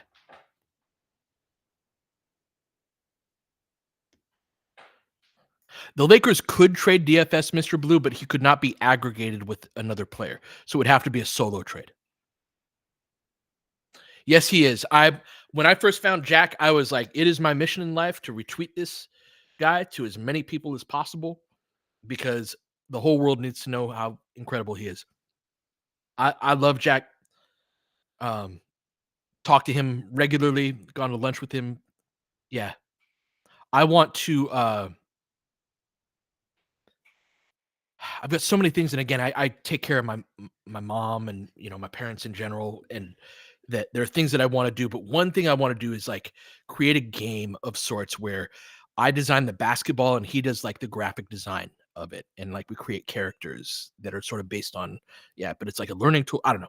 It's sort of in the ether that I want to partner up with him to do something big one day. We'll see.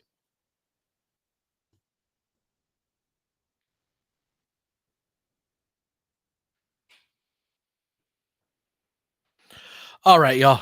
Gone long here. I appreciate you sticking around. Gonna get some dinner now, but appreciate you. We'll be back for the next one. Lots to chew on. Let's get a rebound. Find a way to get a rebound in your own life tomorrow.